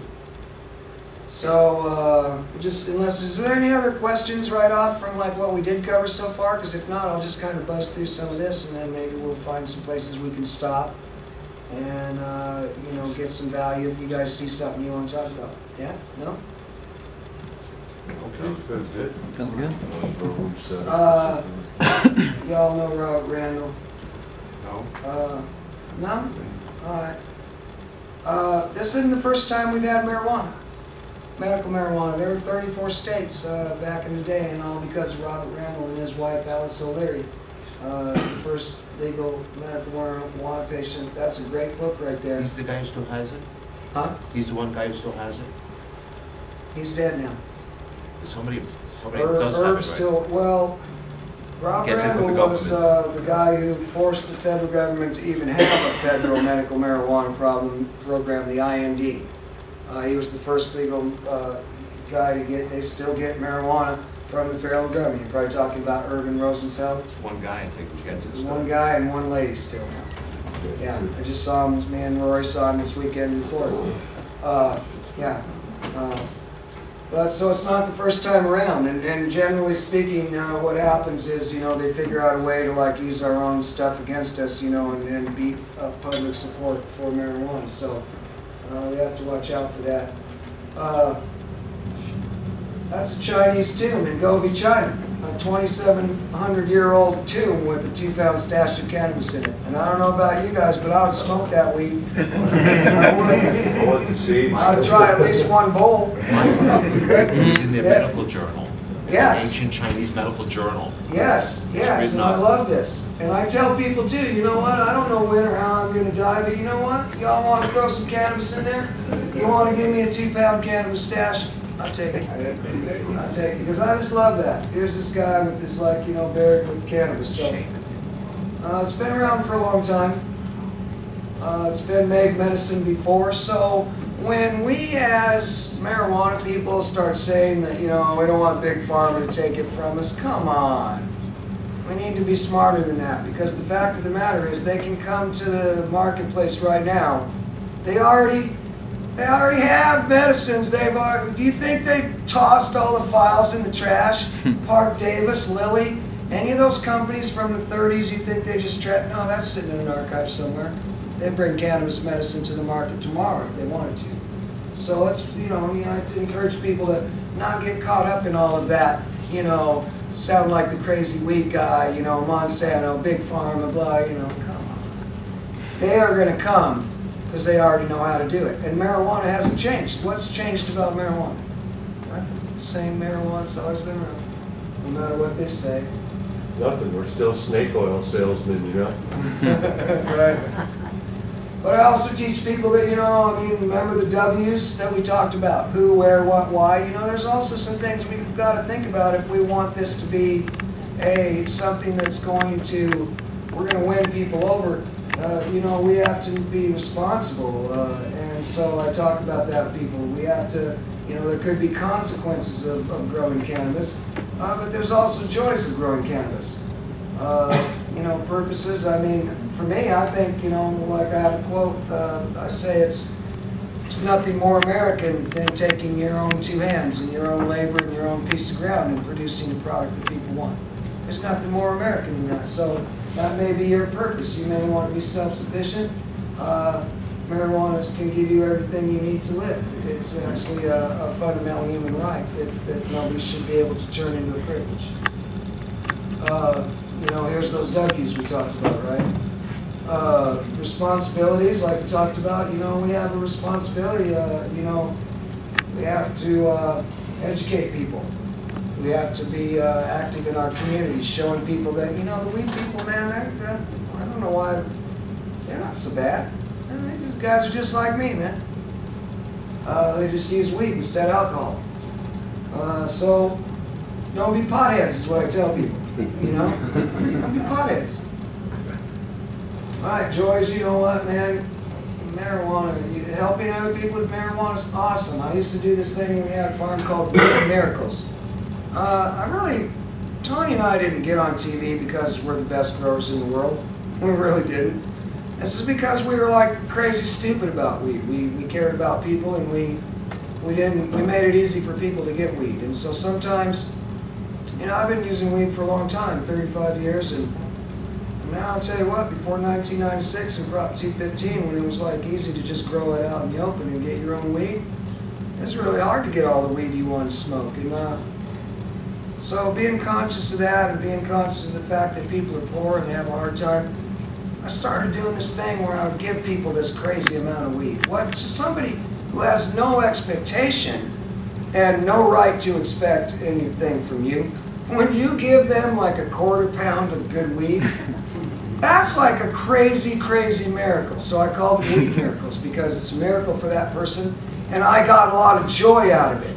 Because when people expect it from you, that's when it sucks. But when that guy off over there that's all like, yeah, I'm just sick and I can't afford weed, I'm not complaining. You know, when you can drop a quarter pound on that guy, that's a good day. So, joys of growing cannabis. And there's nothing wrong with making a living. Don't let people give you that nonsense. There's nothing wrong with making a living. There's nothing wrong with marijuana costing money. This idea that marijuana should be free is just the stupidest thing I've ever heard. It can't even be free if you grow it. Right. Right? Yeah. Come on.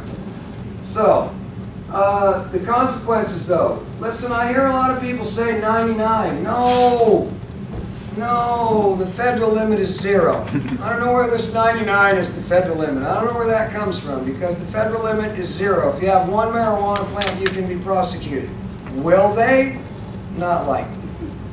But let's get it right. Planning, we talked about that, right? Don't rush into it. Telephone, telegraph, tell a friend, we kind of talked about that. Safety and security are intertwined. They really are. You know, I mean, if you're not being, you know, very secure about what you tell people, then you're not going to be able to be very secure at your place. The electrician, sure. And you know, I don't know if this is a problem here in Michigan, but listen, I tell people everywhere, never steal electricity. There's nothing I hate worse than reading in the paper that somebody got busted for marijuana and there's supposed to be some, you know, compassionate provider or some community leader, somebody, you know, that's a advocate for marijuana, and they're being charged with stealing electricity. That's the stupidest thing I've ever heard in my life. I hate it. There's plenty, almost every power company has a low-income disabled discount, and if you don't have somebody that's a group that you're working for, then what are we talking about? You should be able to easily steal electricity for free. You can steal it with the 12+1, and you can steal it by tapping into the low-income disabled discounts. Commercial properties is another good way. When I was growing in Sacramento last year, I got had a commercial property, and my electricity was 11 cents a kilowatt hour. That's pretty good. I don't know what you guys pay here for household, but in California it's 28 cents, and it goes up the more you use it. It can be like 35 to 40 cents a kilowatt hour. It adds up quick. No, I got it for 11 all day long, every day. Commercial. Steal it for free. Remember I told you I have rules, you know, to survive yourself, because you know what, we're stoners. So that's what you have to do too with the grow. You have to, like, you know, protect yourself from yourself. So if you're growing in a house and you have to bring a hose from somewhere into a room, don't just ever leave it running, you know, because that's just a good way to have it. Of course, this is a med state, but I tell people to treat everything, you know, like it isn't. How would you grow if you lived in Tennessee? Or better yet, Texas or Oklahoma? How would you grow if you lived there? Would you throw, like, you know, biogas jugs in your trash? I don't think you would. I don't think you just, like, exhaust air out into the alley, you know, that comes out of your bloom. I don't think you would. So that's what I do in med states. I just do it like I would in a non-med state, and that's the best way to stay out of trouble. It's the best way to stay out of alerting somebody to the fact that you have weed in that location. Anybody stop me anywhere along the way if you want to ask a question? This is something my father told me. He was a deputy sheriff. Well, see, I got a pointer. That's how techie I am. My father walked in on me and some of my friends in Wairika, California when I was about maybe 20 years old. We were busting up a pound on the kitchen table, sorting it out, grouping it up, and my dad walked in a sheriff's uniform. And nobody really there knew who it was except for me, because I don't make a big deal out of it. You know, you just don't tell people. So he came walking up there, and everybody froze, man. He walked up there, and he kind of looks around, he looks at me, and he said, "My mother and I are having a barbecue this weekend, and I expect you'll be there." And he went, "Yeah, I'm pretty sure I will." And he walked out, and then as soon as he walked out, he walked back in like this. He opened the door back up, and he looked in, and he reached around, and he said, "Oh, by the way, you guys are going to mess around with weed in here, you got to lock your door." Boom, closed it back up. See, that was a security lapse. That was a security lapse. So now my door locked, and we're back in there busting up weed. But you know what he told me that weekend? He said, "Look, son, if you're going to do what you're going to do, I can't stop you, but at least I can try to help you not end up in a cage." He said, "We could hardly bust a fool if it wasn't for pissed off partners, pissed off girlfriends, or pissed off wives." You see, the more people that know about your stuff, the more people can use it against you when you don't perform, when you don't meet their expectations or their obligations.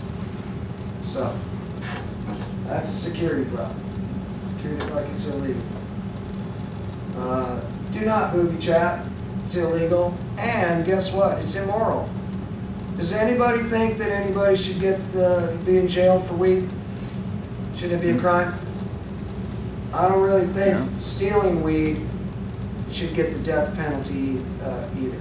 It's a heinous thing, you know, to steal weed. It's chicken shit. It's foul. But should it be the death penalty? I don't think so. Don't ever do that.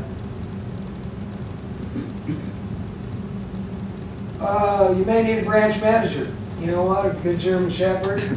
That was supposed to be fun. No, that's my dog Lassick right there. He is a branch manager, man. He loves any stick. You know, the bigger the better. Maybe an attack dachshund. That's another one of my dogs right there. He likes to land in plants. And by the way, you see this right here? I've got a pointer. That's what I'm talking about. You see how that's cleanly cut? And a long time ago, and it's not really a dry brown scab. It's not going to be a problem. So attack dachshunds, they're good because here's those stones I was talking about. Hey, damn it. All right. Here's another thing right here. This was my security setup because I could watch my hoop house and I could also watch my main garden. I've got my necessities, you know, my PlayStation, all my stuff, you know. But see this right here? Again, I would never defend marijuana with a gun like that. But where I live, people get killed in home invasion robberies. If I saw somebody down in my marijuana patch trying to hack down a plant or whatever, I would never use that firearm against them. But if I see some boys coming across my property looking like they mean me harm and they have weapons, I'm going to let them eat that right there. So protecting your own life is good. Protecting marijuana with weapons, that's not what we do. Seeds. We talked about that. The best tip was the how you sex them and bag seed. I'm telling you, I love bag seed because I guarantee nobody else is growing what you have if you get that going, and it's a good, you know, you find a nice little jewel in there.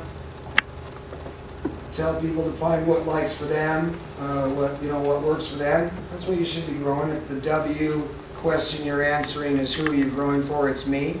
And you have to find out what actually works for your condition, and that's what you should be growing. I tell people this too, it's another important thing, especially here. If you're going to select something and you can be sure of its authenticity, if you can select land-raised strains that are fairly close to the latitude that you live on, you're going to be way more successful because those strains are already genetically predisposed to the conditions that you have on that latitude. So I don't understand, like people in LA, you're getting very close to where you could grow like great sativa outdoors. You know, so if I lived down there, that's what I'd have in my backyard. I would have a nice sativa, some 16-foot, plant. See the test plots, we talked about that. Keep your bread and butter separate. Keep it simple too. We talked a little bit outside, some of us, and I said it in here, all of the fertilizer companies have these, simple things that will get you started. I mean, it'll keep you going while you figure out what you want to do on the site. If you want to know if BioBiz is better than Fox Farm, it's really easy to find out. Take you one crop. Especially if you have your own moms and you're cutting off your moms so that you can take clones that you created at the same time and you put 2 of them in this and you put 2 of them in that. Pretty easy to see what's better, right? Check it out for yourself. The one thing seeds do though is they're pest-free, guys. I mean, if you can get good seeds and not crappy seeds, they're pest-free. You're starting from a pristine standpoint and it's going to ensure solid genetics going forward. But how do you get them? I mean, I've gotten them direct from the breeders. I've gotten seeds straight from DJ Short, and I've had no problem with those, and it's good stuff. It's good wheat. I don't know if there'll be anybody. I imagine there'll be people at the show this weekend at High Times selling seeds. And there you go, see, bag seed, seeded herb. That's the stuff. Those are some of the seeds I got from DJ. Just do a little picture. Sprouting seeds. We're big on the paper towel method. We just wet paper towels down. We put the seeds in there. We keep it in a cool, dry place. You probably ruin the seed. As soon as they sprout out, you know, you're going to, let's go back a little bit because, sorry, but instead of trying to talk about it, a picture's worth 1,000 words. Right there. Mendo Dope on their album has a seed that's just started to sprout in Germany. You could go ahead and put them into a medium. I don't recommend trying to help that seed shell off too much unless you're very, very patient and delicate. And if you are, then go ahead. But when you get to this stage right here, then you can move forward. But that's, we wait until that happens and we keep them cool, dark, warm, you know, and wet in paper towel until that happens.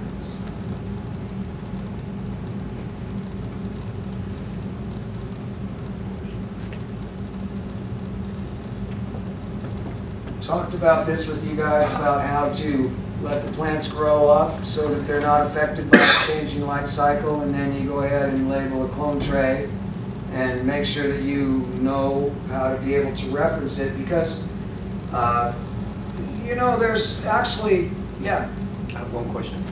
How about if you don't have mothers and you cut your clones out of your plants before you flower all the time? You grow them big. Yeah, that's the no mom's way to do it, and that's a really good way to do it. You don't degenerate by doing that? You don't degenerate the strain by doing that, by just cutting?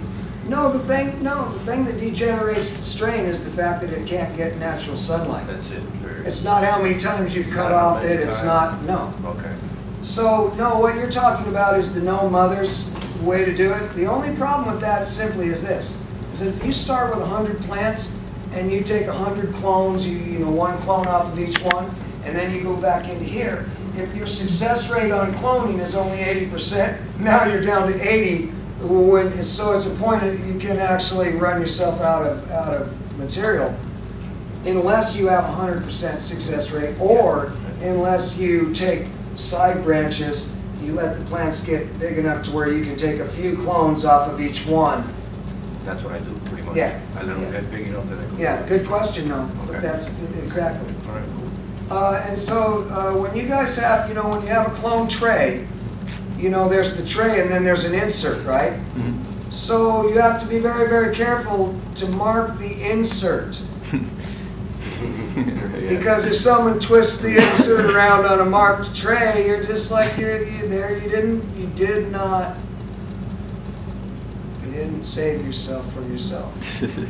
So you make sure that you mark it so that you can absolutely know what you did. Reference it. Mark the tray, the insert, not the tray, and then make a map that shows how it works in relation to. There's lots of ways. Do it any way you want, but make sure you know which one came off of what plant so you can get rid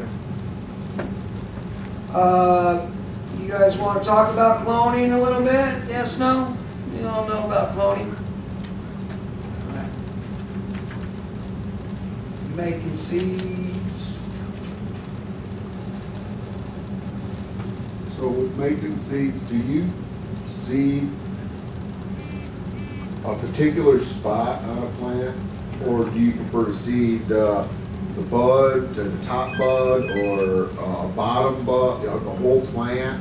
Because I do side branches down here because I don't want to lose a big top cola that, you know, to like seeds. And the seeds are gonna, you know, they're gonna know what to do. I think no matter where, if you leave them on long enough, they're definitely gonna be able to, you know.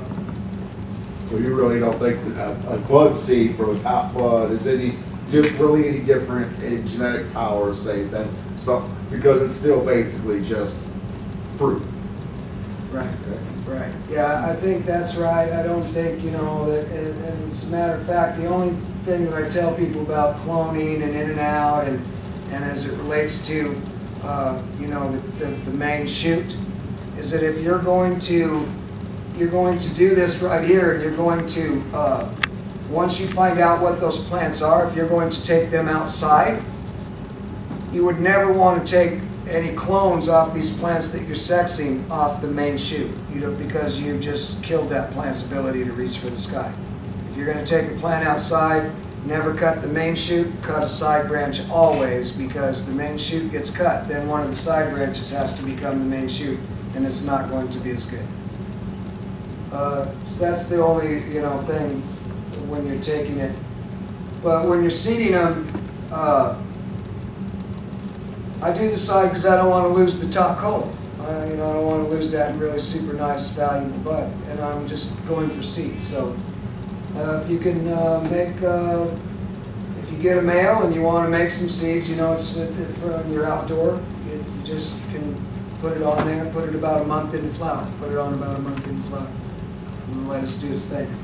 And I leave them on, like I say, I leave the seeded buds on about a week past the regular harvest, so that I make sure I know I have an absolute mature seed. And let the trichomes get all amber and all of that. Just, this terrible looking bud by the time it's done. Yeah, and you guys can read a lot of this while I'm going through it, so I'm not going to repeat it for the sake of it.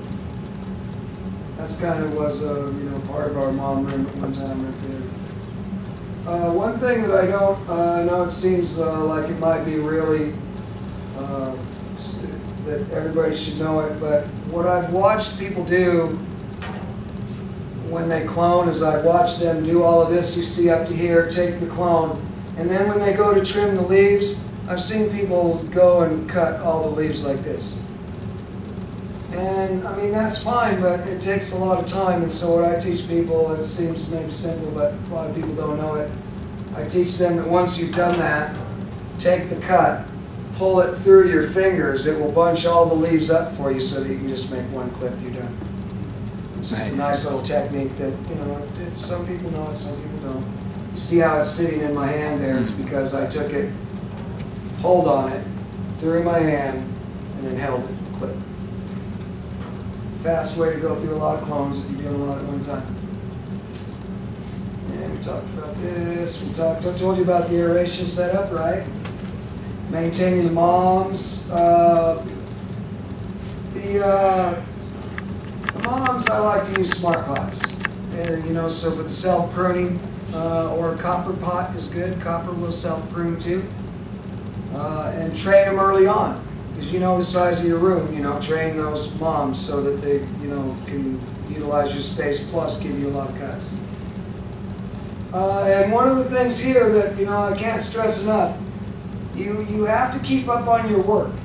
Just because you don't need the clones, it's a very bad thing to just let your moms just grow out, and because you just don't feel like going in there.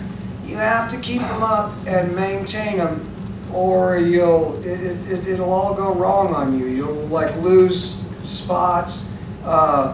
You'll start maybe getting chances to get disease and stuff because it's just growing up and you're letting it be all bushy.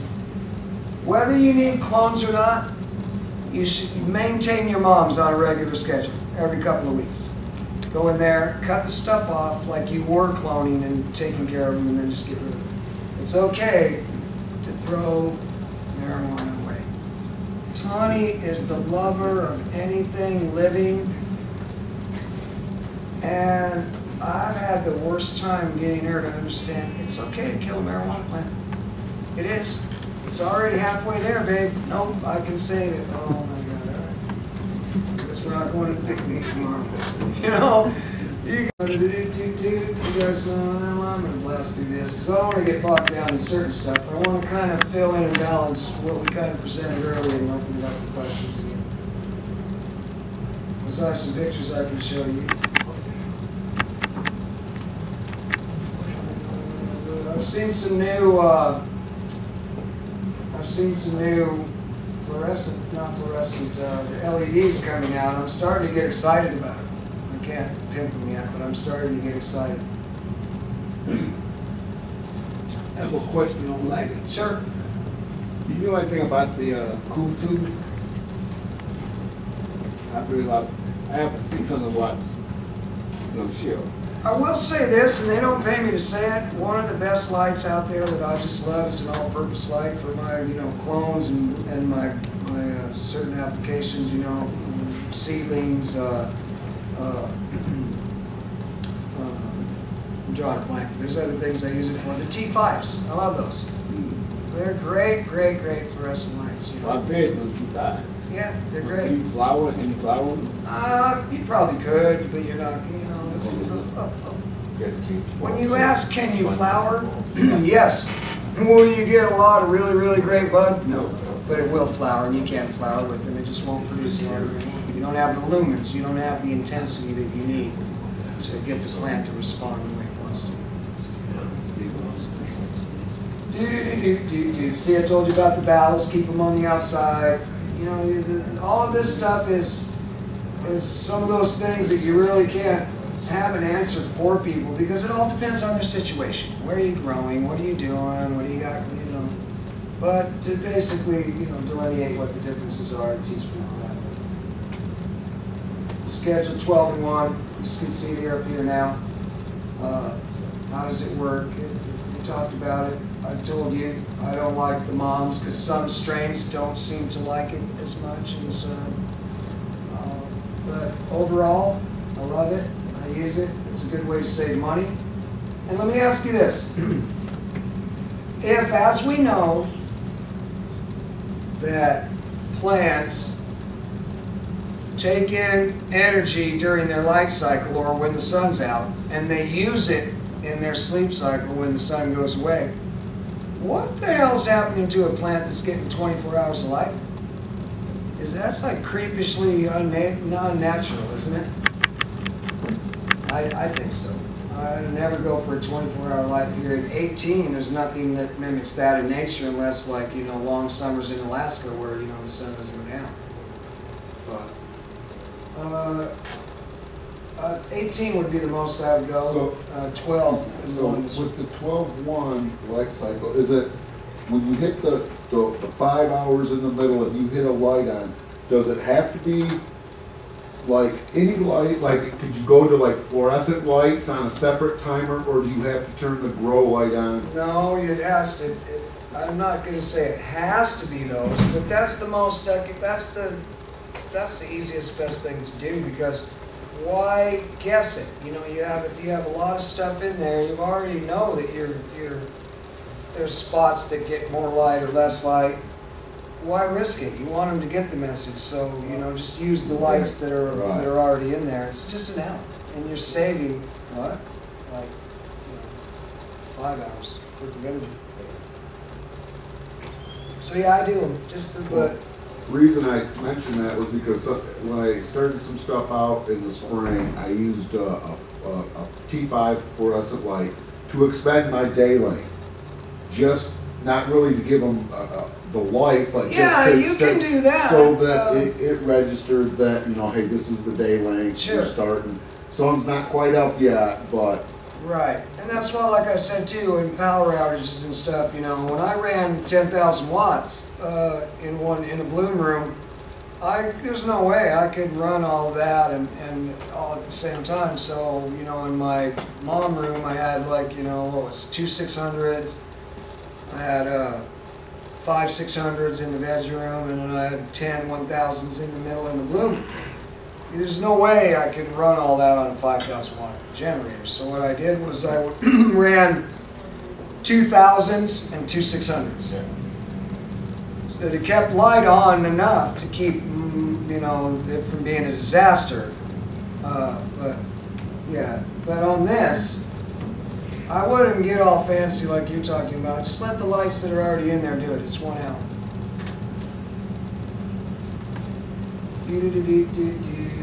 Here's another thing. Oh, I'm glad I brought this up. I'm glad we went this route. Another thing about the 12-in-1 that is really a good thing is that you know how hard it is to take plants from inside and get them in sync with the outdoor light cycle, and they can bush out, and sometimes they try to start blooming before it's time, right? Everybody knows what I'm talking about.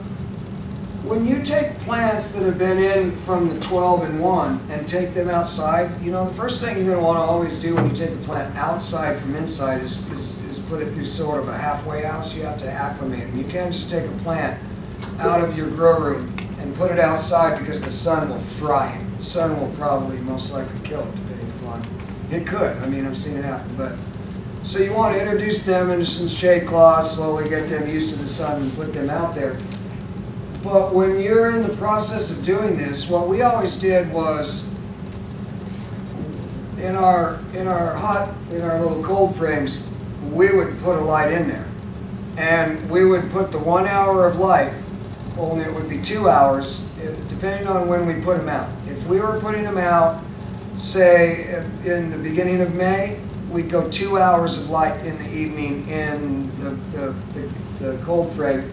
And as it got down to a month to go, because we like to put our stuff in the ground on June 1st, we'd cut it down to an hour.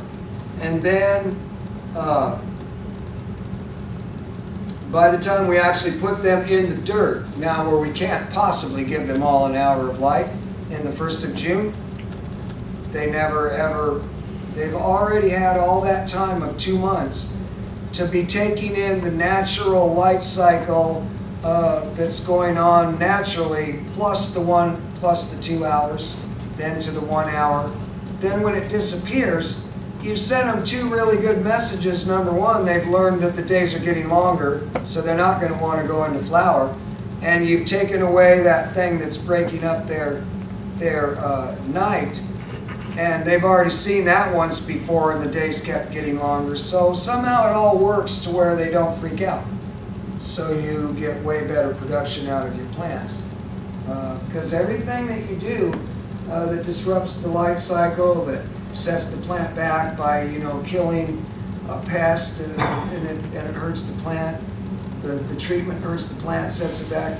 You never get any of that time back, and especially when they're outdoor plants. You know, fall is going to come when it comes. So anyway, let's see. Polyploid. But whenever you see plants throwing up a single blade as a leaf, it's had a major light cycle disruption, and it hated it.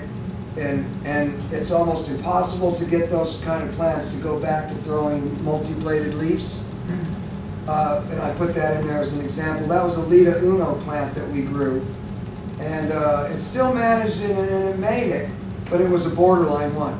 It almost like bloomed too soon and didn't make it. Hated the light cycle disruption. What about if you had cloned that plant at some time when it was in the process of doing its single leaf thing? Would you be able to get those clones to come back? No, it's really difficult. Yeah, I'm not a scientist, a botanist, any of those things, but I'm an observer of things. And what I've noticed about cannabis is that, and it's why I get frustrated with Tony, it's not worth saving struggling plants. And a weak plant's always going to be a weak plant. A weak link is always going to be a weak link. Move on. Move on. Cut your loss and move on. Yep, and here's what I told you. Remember temps in the 50s, you know, and I mean, not just necessarily the 50s, but a difference of over 20 degrees between the daytime and the nighttime temperature will produce color, and the natural color in whatever strain that is. So in other words, you can spiffy up your indoor weed and make it look way more marketable, right? Everybody loves a little color in their weed. Okay, we talked about all of this. Talked about every bit of this. Nutrients, we talked about it. Parts per million, we didn't talk too much about, but we thought that was going to get, and I put, 6.5 to 7, but, we like our 6.5. And like we talked about outside, I think, we talked, one of us talked to, maybe we talked in here, you're going to find out if you really become like tuned into the strains that you grow, and you're not just constantly like growing this crop, that crop, this crop, that. If you're growing specific strains over time, you will learn them. And some will like stuff others don't. You'll learn what they want. Is that the pH you want to see in soil along with? Well, what? I mean, the water, with the water, you're gonna water with it, but if you did a soil amenities or did a soil check with 5 or a 6.5 to 7. That's, yeah, I don't know for soil because, I don't, off the top of my head, I don't have this on there, and most of the soil that, you know, you're gonna get sold is gonna probably be okay, but the truth is, you know what? That's probably a mistake assuming that. You think? Probably is. I've had to Probably mix should run stuff pH in. tests on all the soil you buy. You know, I never have, but it just occurred to me that, why am I trusting those guys? About a pro mix that is a soilless mix, should you go lower or pretty much I'm sorry? the same? A soilless mix, like pro mix, I'm not sure what we're talking it's a about. soilless mix, pro mix. Should you go Oh, to lower cocoa, pH? stuff Yeah, like kinda stuff that. like Yeah, that. no, I have no problem with that kind of stuff. Lower the pH or pretty much stay at 6.5. 6.5. Is that what it is? I haven't used it. I Yeah. mean, I don't have no problem with it. I see my friends grow with it, and I've been tempted to use it, but I just never switched over. But I would use it. But the pH of it, I don't know. Okay, that's what I was asking. Okay. I know that when you start, you know, that when you're dealing with, you know, the cubes and you're doing hydro, you have to put that in a solution and get them ready to go. But, that's stuff that you can, that they can help you with at the store, and that wasn't the point for us to talk about. But another thing here, underwatering or overwatering, they look the same, right? They look the same. So, you know, again, you have to kind of, don't freak out and go in and water everything if you're not sure. Water one, and if that makes it recover, then go water the rest. But if it doesn't make it recover, giving it more water, well, at least you know you didn't mess the rest of those up, right?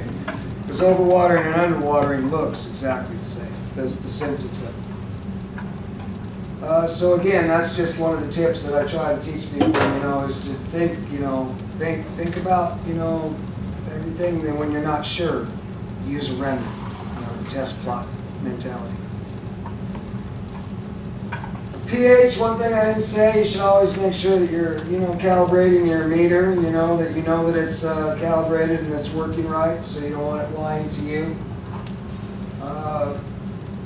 In the red here, I talked to you about, you know, the plants are going to be in the ground for months, so you want to make sure that you keep that in mind.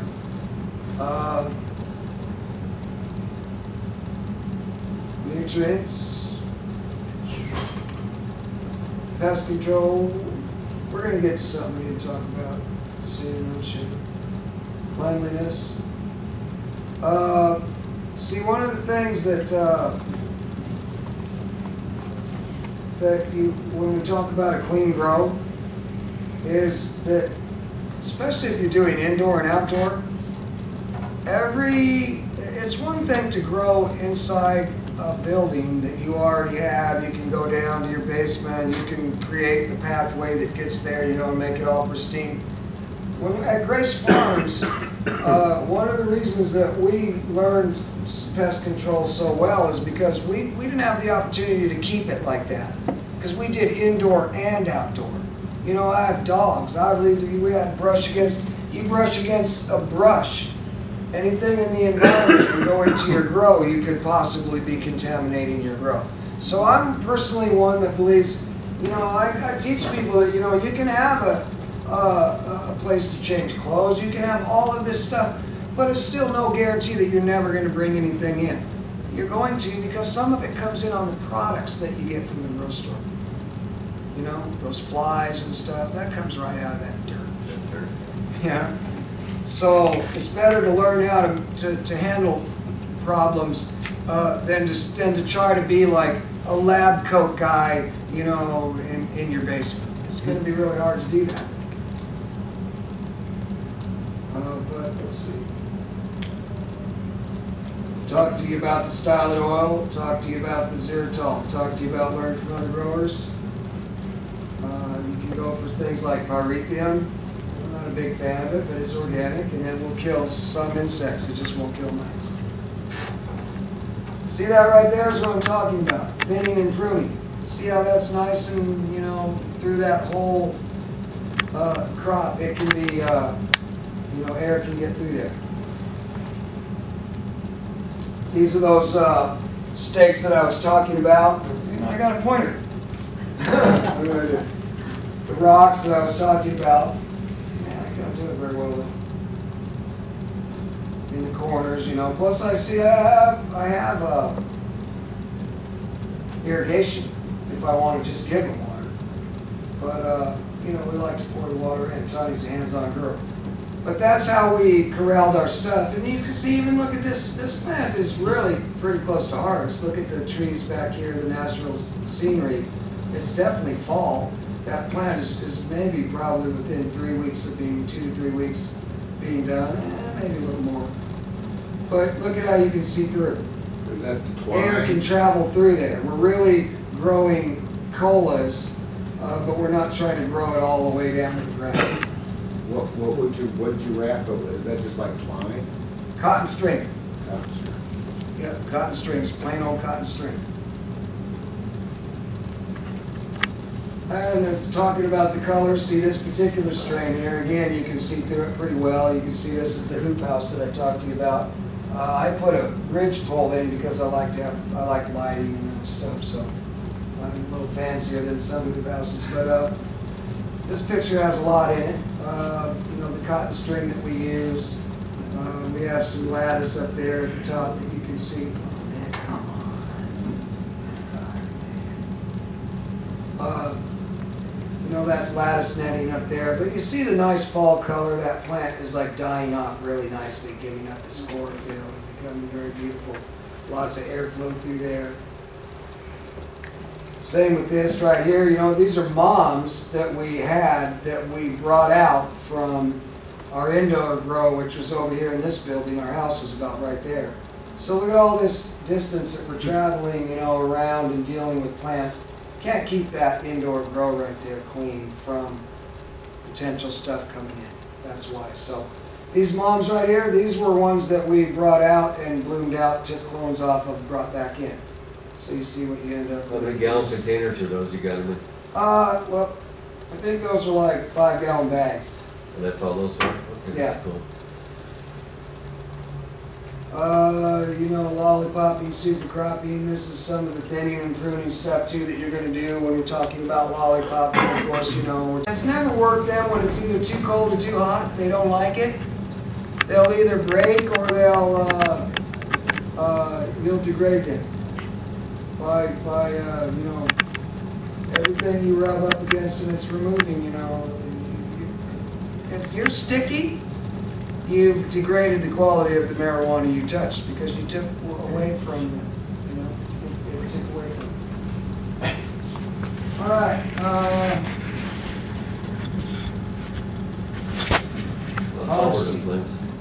It's good. It's good. Like I showed you guys, the only surefire way is to either know the strain or to watch the trikes because, you know, the hybrid game has really changed the whole, how long it takes to flower marijuana. And we talked about cutting off nutrients and only feeding water, adding sugar. Too much green is too much nitrogen. And I talk about to monitor the progress of your flush by testing the parts per million of the runoff from the plants. That's for indoor. You can't do that outdoor, I don't, unless you, maybe if you built a French drain and you know, and you had, you know, that kind of thing going on, but you just have to trust that it's working on your outdoor. But again, we talked about how it should be yellow, red, certain colors. It's in its final days. It should be consuming itself, kind of like this. That's one strain. That's a different strain there. That's another one right there.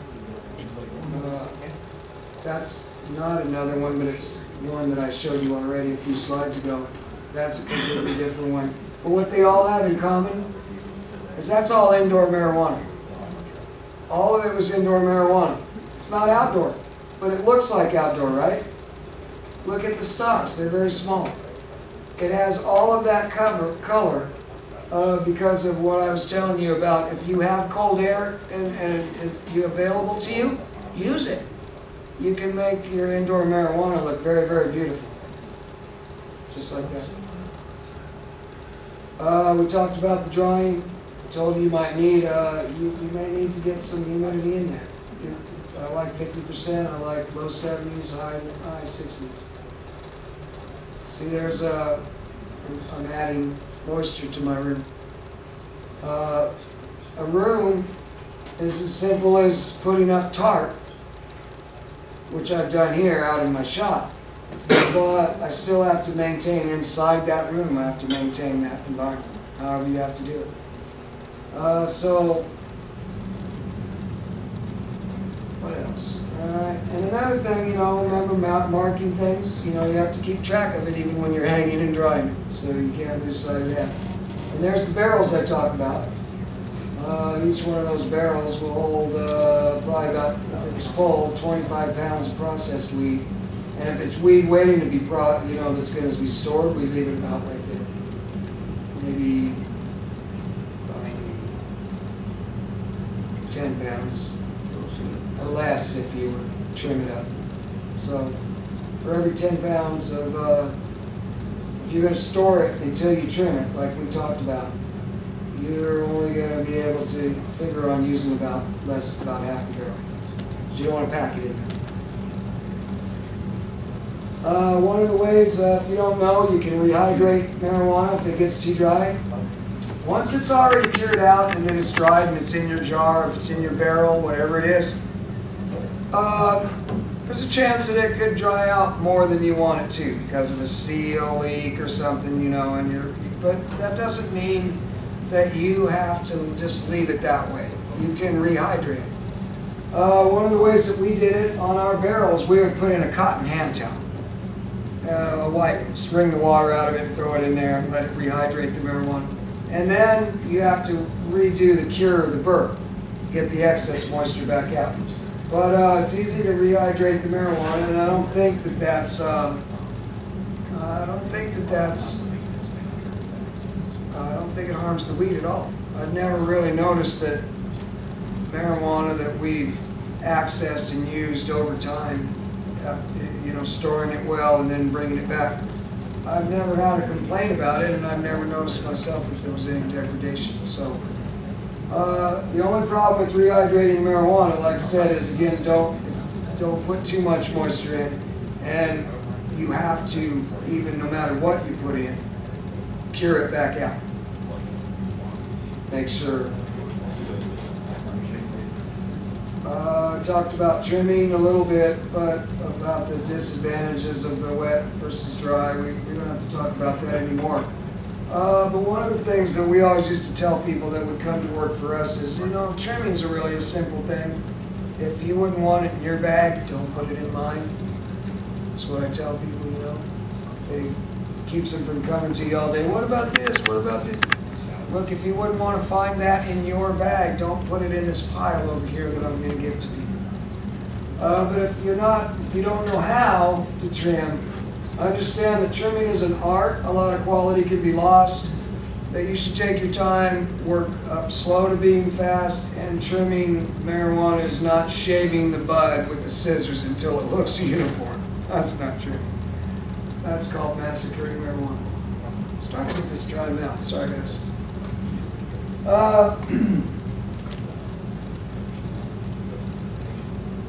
That's pretty much all the growing stuff. I have some transportation stuff here, you know, because old man told me a lot about a lot of tips here that served me well over my life.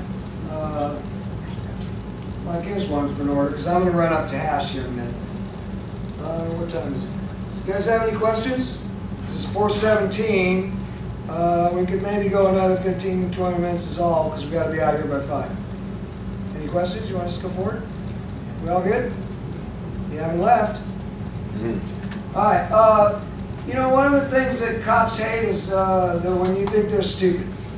So when you're driving down the road and you're going 75 and 65 and you're like doing this, you're just asking for a ticket. You are. Do you see me? Yeah, I did. I'm going to turn around right now and come get you. A lot of times you bring stuff on yourself with your behavior, you know, when you're in your car. Don't look at cops going the other way. Don't look across there. You know, just forget about them. Pretend like they're not there. what. You know, I've had 25 pounds of marijuana in my truck before. And I've driven right by cops that are parked sideways on the road, watching the traffic, see who they want to pick out. And, you know, one of the things I've always told Tawny is that, you know what, I said, if I start babbling on about something, don't look stupid. Just know that what I'm doing is I'm like giving, you know, like, it's a ruse. Because they're looking for people that are uptight. They're looking for body language, you know, that looking out the window, you see those cops? Or, so when I see stuff like that, what I do is like, because, you know, we're just sitting there both minding our own business, you know, and so I want it to look unstressed. I want it to look like natural, you know, because I see them long before them. I look way the hell up the road, as far as I can see always. I see that cop car sideways. As I'm rolling up on him, I'm going to tell her and get her alarmed. But as I roll up on her, I'll be saying something like, you know, I'll say something totally like stupid that I know is going to make her laugh. You know, she'd be like, what? And then I'll just keep it upright until like we get by and she'll go, I just saw that cop, so I just didn't want you to be sitting there looking over. Natural, like what people look like when they travel. You know, people like talk, and then, you know, unstressed people, they talk, joke, you know, go down the road. One time I pulled in to a place in Nebraska, and there wasn't a cop parked next to me when I pulled into this spot, but when I came out from paying for my gas, damn if there wasn't like 2 cops standing out there parked, you know, out of this car that was parked right next to me. I didn't freak out, I just walked right by them like I normally would, got in my truck and drove off. They were hassling a homeless guy, I had 25 pounds of marijuana in my truck. So, anyway, transporting, cops hate to get dirty. Most of them have to pay for their own uniforms. They're always going to have methods to try to elicit a response from you to, you know, to try to get, you know, reason to search. I tell people don't toke in your hotel, stay to yourself, be a professional. You can't go without weed for a few days, and you shouldn't be driving weed around. Because you'll smell like weed if you use it, you will. Clothes will. It all will. Lots of little tips like that.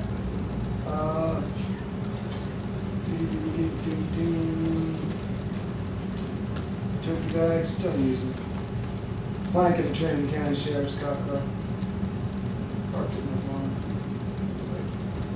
Hash making.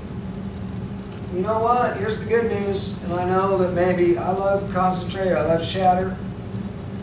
Some of it may be more dangerous than others, I don't know, but I know in California that naturally derived extracts are coming back. They're starting to pay like 50 bucks, you know, 60 bucks a gram for water hash.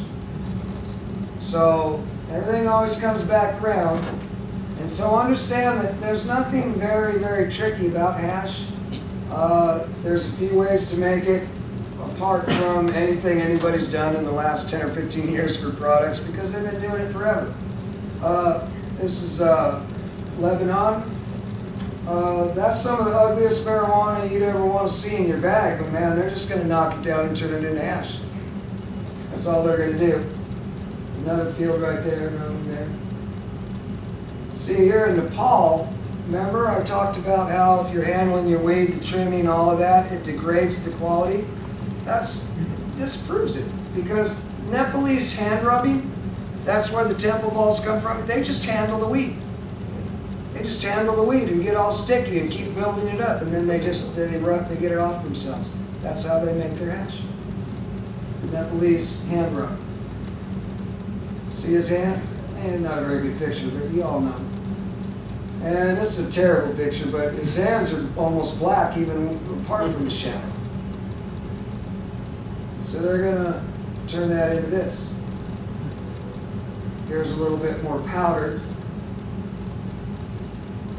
All these different forms. But in Lebanon, see, they're using the dry seed. And you can still do that. I mean, you know, those tumblers, that's really just repeating what the Lebanese do. It's sieving the trichome off the plant material. Hopefully you're not getting too much plant material in there. And they're just going to sieve it. Various sizes of screen.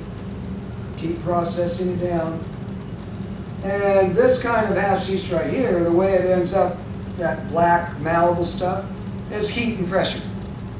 Heat and pressure, because it's still just the same marijuana that came off when it was wet, that turned black, that the guy, you know, made into a ball. It's still the same active ingredient, it's still the same marijuana, it's just dried out. And here's where you see they're like, you know, loading it up for making it. Now, this is some really, really terrible looking hash that a guy that worked for us, you know, I let him mess around and use up a bunch of trim.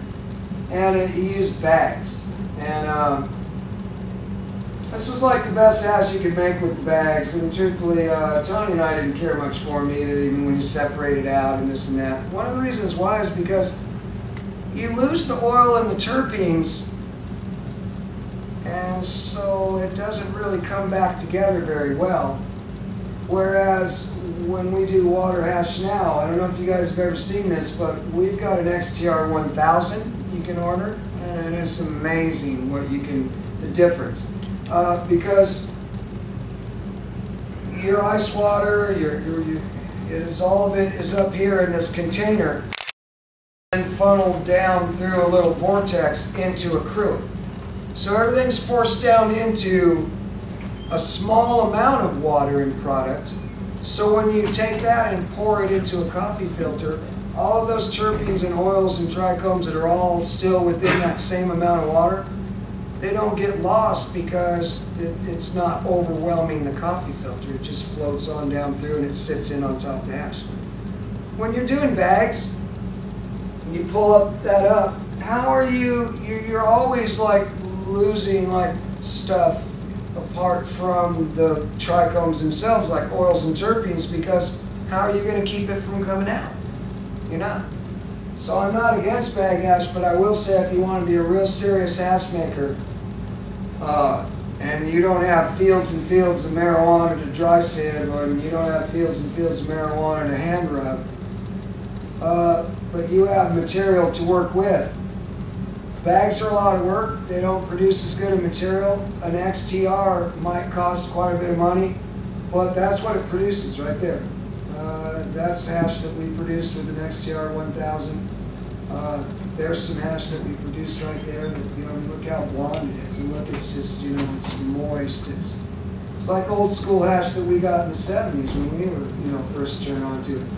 There's some right there that we made that out of mango. That's the mango strain, and it's really coming back for people who don't want to risk their health with possible petrochemicals.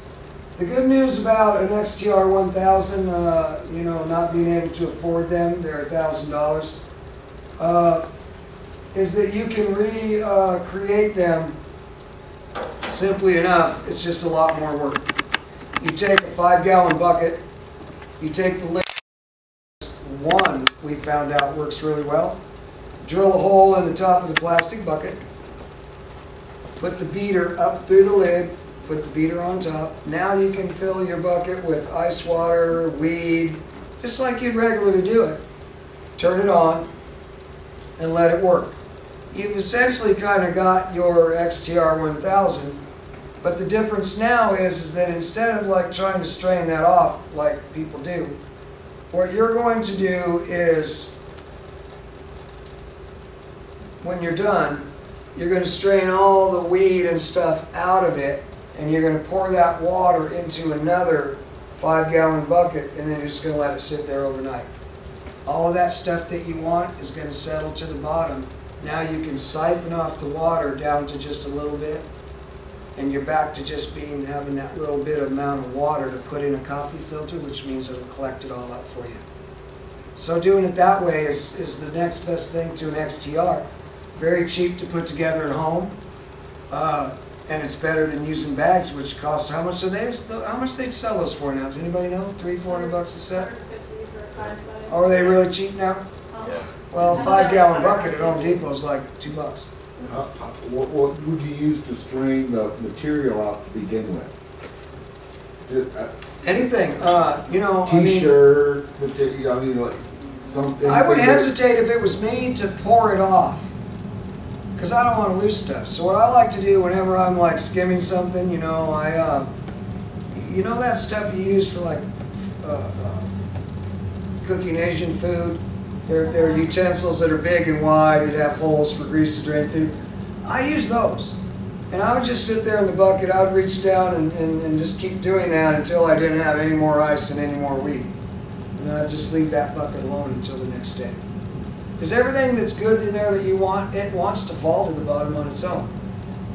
And so, you know, I don't want to like have it already, a lot of it down there because of the movement of my beater, and then take it and all upended on top of itself to force it through something else, some cheesecloth or whatever, into another bucket.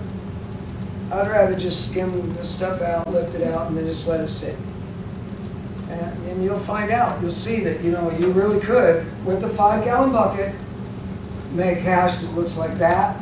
That's some scraps I mixed together into a ball, but that's 35 grams of top shelf, natural, old school export hash right there. And that speaks for itself, I don't even have to say it. That, I wouldn't mind that. You know? So you really, I mean, that's something that, you know, the hash is, concentrates, everybody knows it's the way to go once they get involved with wheat. I'm not going to try to go through the rest of this, we don't have time. But anything else? Questions? What about alcohol extract?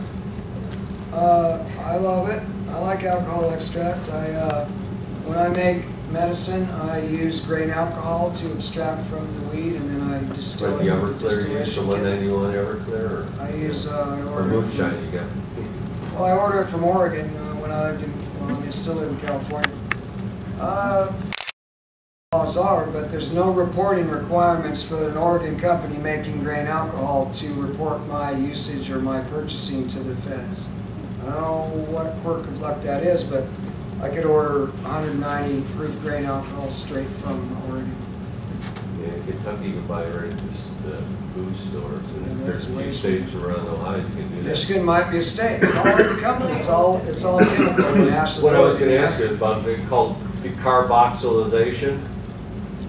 When you're making an edible, or if you're making an extract and you're using the alcohol method. I'm sorry, I'm not understanding. Is there a question? What? I don't hear well. Decarboxylation. Yeah. When, you know, the process of the heating. Right. When you're making it. You know, the recipes I saw, you know, getting everything as cold as you could, you know, your product.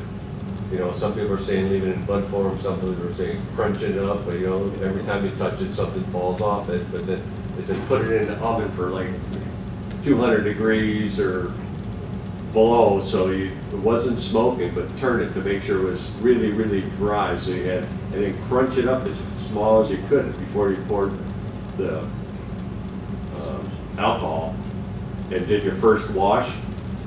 And they said that decarbonization is what actually made the THC somehow be part of this extract. So you wouldn't just get the CBDs or whatever. Because some people are going to make an edible, I think, is they heat and do decarboxylation. And in the end, you know, then you put it in the rice cooker and evaporated it. Yeah, well, you know, I think that a lot of stuff gets said out there right now, and I'm not really going to try to be the expert on decarboxylation, but what I know is it's a fancy word that just means to get something bringing out. up the temperature, right? You know, and the reason why is because, you know, your body's never going to get to the temperature that when you light marijuana up, it turns it converts the cannabinoids because the fire, you know, decarboxylates the cannabinoids. So if you're going to eat raw marijuana, or you're going to, I mean, but I still don't understand it all truthfully, because my sister, who doesn't hardly use marijuana at all, I mean, she just, you know, but we showed up on the scene a couple of weeks ago, and you know, she said, you know, I was thinking about, like, you know, eating one of those buds, and I was like, well, go ahead. So, and then she's all mad at me because she got stoned out of her mind. I mean, she ate a raw bud, and it's not supposed to get you high, right, because it's not been decarboxylated. But I'm pretty sure she'd have an argument with that. She knew she was messed up. Now when he eats buds. How do you preserve the terpenes and alcohol, like distillation, like using alcohol instead of like making WHO? Like, I don't try, that's not what I'm trying to do. Oh, When I I thought- use alcohol, I'm trying to make medicine that will help people's cancer or some other serious disease, and I haven't been shown by anybody that a terpene is what actually intervenes. So I'm not concerned about the terpenes. I don't know, I'm just saying, but yeah, there's just a lot of dab companies like Clear Concentrate that have come out that are introducing like artificial terpenes into their stuff, and I don't like that. Is that like for well, the flavor? funny thing Yeah, is for though that, flavor. you know, and I'm no scientist like I said, but you know, marinol is fake marijuana. It's not real marijuana, but if it has the same chemical signature, you know, the hexagon shapes, you know, all of that. In the same way, I just got sidetracked, I'm sorry. In the same way, a terpene that comes from marijuana that's recreated, like for example, Pan's Inc. It's a company that takes natural terpenes. They create these formulas that you put on your marijuana and it's supposed to enhance the marijuana. Well, now at least one of them that I tried it did enhance the marijuana, because that's what terpenes have the ability to do that. But final product that you vaporize, like it just seemed kind of weird to me that they would introduce like lime weed. It's just right, but what I'm actually ultimately getting to here is that, you know, in the same way that I know that marinol is, even though it looks chemically identical, that signatures, they'll fit over each other. It doesn't work in real life the same way, so it's not the same. So it's a copycat, and a counterfeit can look scientifically identical, but yet in real life it doesn't do the same thing, and it cannot work. And so maybe with the same thing, terpenes, I don't know, but we'll find out. But I mean, I know that terpenes affect a lot of that kind of stuff. You know, certain terpenes, if you have a lot more of them than another, you're going to get a way better, different effect from the marijuana. But by the same token, I also know that, you know, we're real big right now into values. It's this percentage. My weed is this percentage. My weed is that. Well, guess what? I've smoked weed that's like 12% THC, and it beats the ass of a lot of 20% THC weed I've smoked. Why? Because that's just not the end of it. There's a cannabinoid in marijuana that, not in all, and maybe it isn't all, but when it's high in a marijuana and it's called THCV, it acts as a multiplier, takes whatever THC is there and supercharges it. So my 12%, you know, Durban poison that's got 2% THCV, you know, you go to school and you say, yeah, my weeds, Dad, can kick your weeds, Dad, because it can. It does, too bad. We have a lot to learn. And we won't really get to know it all until marijuana is 100% legal. So it's legal nationwide, then. Right, because we've only had studies mostly intended to show harm, and to, you know, they're phony studies. You know, it's not honest science. It's a sham. But and there's probably a lot of this research going on right now because other companies have opened up. They've opened up, you know, Spain, Uruguay. You know, Yeah, what, $20 a I just said marijuana's legal. It's like $2 a ton. I don't know, you know, but I mean, it's crazy. We're never putting the cat back in the bag.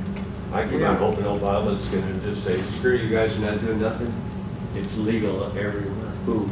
I don't think he's going to do that. But what's up, You know, I'm kind of pro hemp. I love hemp.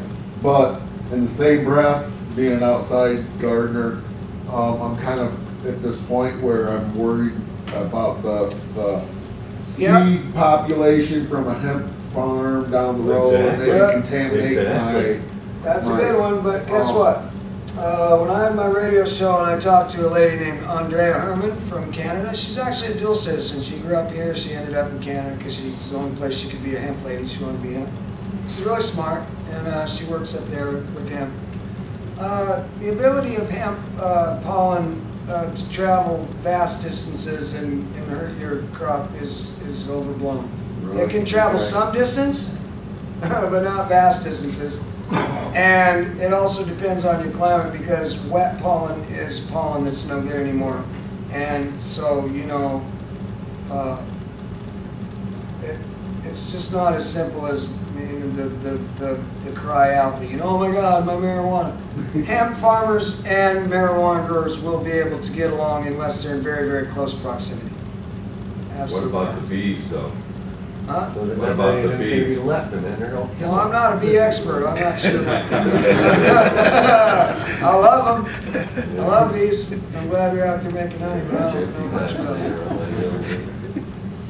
Yeah. Anything else? Any weed country questions? Shotwell really a dickhead? Yeah. No, I'm just kidding. No, he's good. So the conventional way to grow in Ohio is to grow indoors in a controlled environment. Why? I'm convinced now that you can't grow it only indoors in Ohio. Why? Because the grow season is not long enough. I don't think it's long enough. To be able to do what you do in California here with our March, we still got snow on the ground and stuff. The ground temperature isn't up to 6 degrees. If you start inside and you try to manage the cycle, it doesn't have a long enough of a grow season. Well, but I just taught you how, Jim. Huh? I just taught you how with a hoopie. Yeah, I know I have a hoopie and a hoop tee in my backyard. It's the introducing of, you know, it's putting them out after the, you know, if you've got a chance to produce them indoors and put them outside, you know, why, I mean, your summer can't be that much different than Michigan, can it? I mean, you guys, you should be able to like flower plants. Outside. You've got a fully mature plant outside, you've harvested. Oh, yeah, for years. Were they all purple, nice and purple? They We're nice and purple, weren't they? Variety. Were they nice and purple? Yeah. Yes, right. There's real perfect. But the window is so fine. It's so fine to get in. I just don't have enough experience. It's work. And it, like he says, nothing's free. It's hard work. Yeah, you know, I would imagine that, you know, I mean, you're talking, what is your principal problem? Is it just that, you know, timing the harvest, not being able to finish the plants in time before the bad weather comes? Right. The company that Reinhard Delp is the guy that owns that company, and he's the one that first was the one to not come up with the 12+1. He was the first one to prove that it worked on cannabis. And they have an automatic thing that they sell that's the Growbot. The XTR 1000 is just another thing that comes from Reinhardt, and that's because he patented the whole ice water extraction thing a long time ago. And people won't want to admit to it or say it, but you look up court documents and stuff, and every one of those bag companies, they got a lawsuit from Reinhardt, and he settled with them. So they ripped off his idea. But the Growbot is, you know, they're about $5,000. I mean, a lot of people can't afford them. But if you wanted to, you know, do a couple of crops a year and do it real low key, and you had a Growbot, it's just like a little, you know, like a 10 by 10 area that you put the plants in, and it automatically twice, you know, it covers itself and uncovers itself. It's a little mini light deck setup, and you wouldn't even, there's no reason, no way you could like light deck marijuana in Ohio. I mean, there's no way you wouldn't be able to do it. I'm just thinking in a large scale for growing in the state of Ohio, because of the season, you would have to go inside grow. Well, I don't know. I don't want to argue because I'm not from Ohio, but I understand that it could just come down to the phenotypes and the kind of stuff that I was talking about, matching up, you know, your, because marijuana can grow everywhere man can live.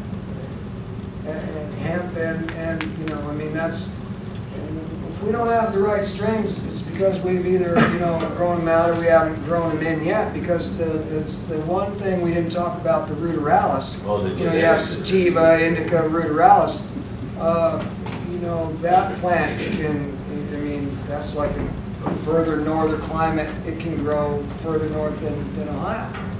So somewhere in the genus of cannabis, there has to be a phenotype that, you know, that will grow great in Ohio. Anybody else? All right, well, I gotta go to pee, so I'm gonna get out of here. Excellent, Mike. Thanks for coming, everybody. Thanks for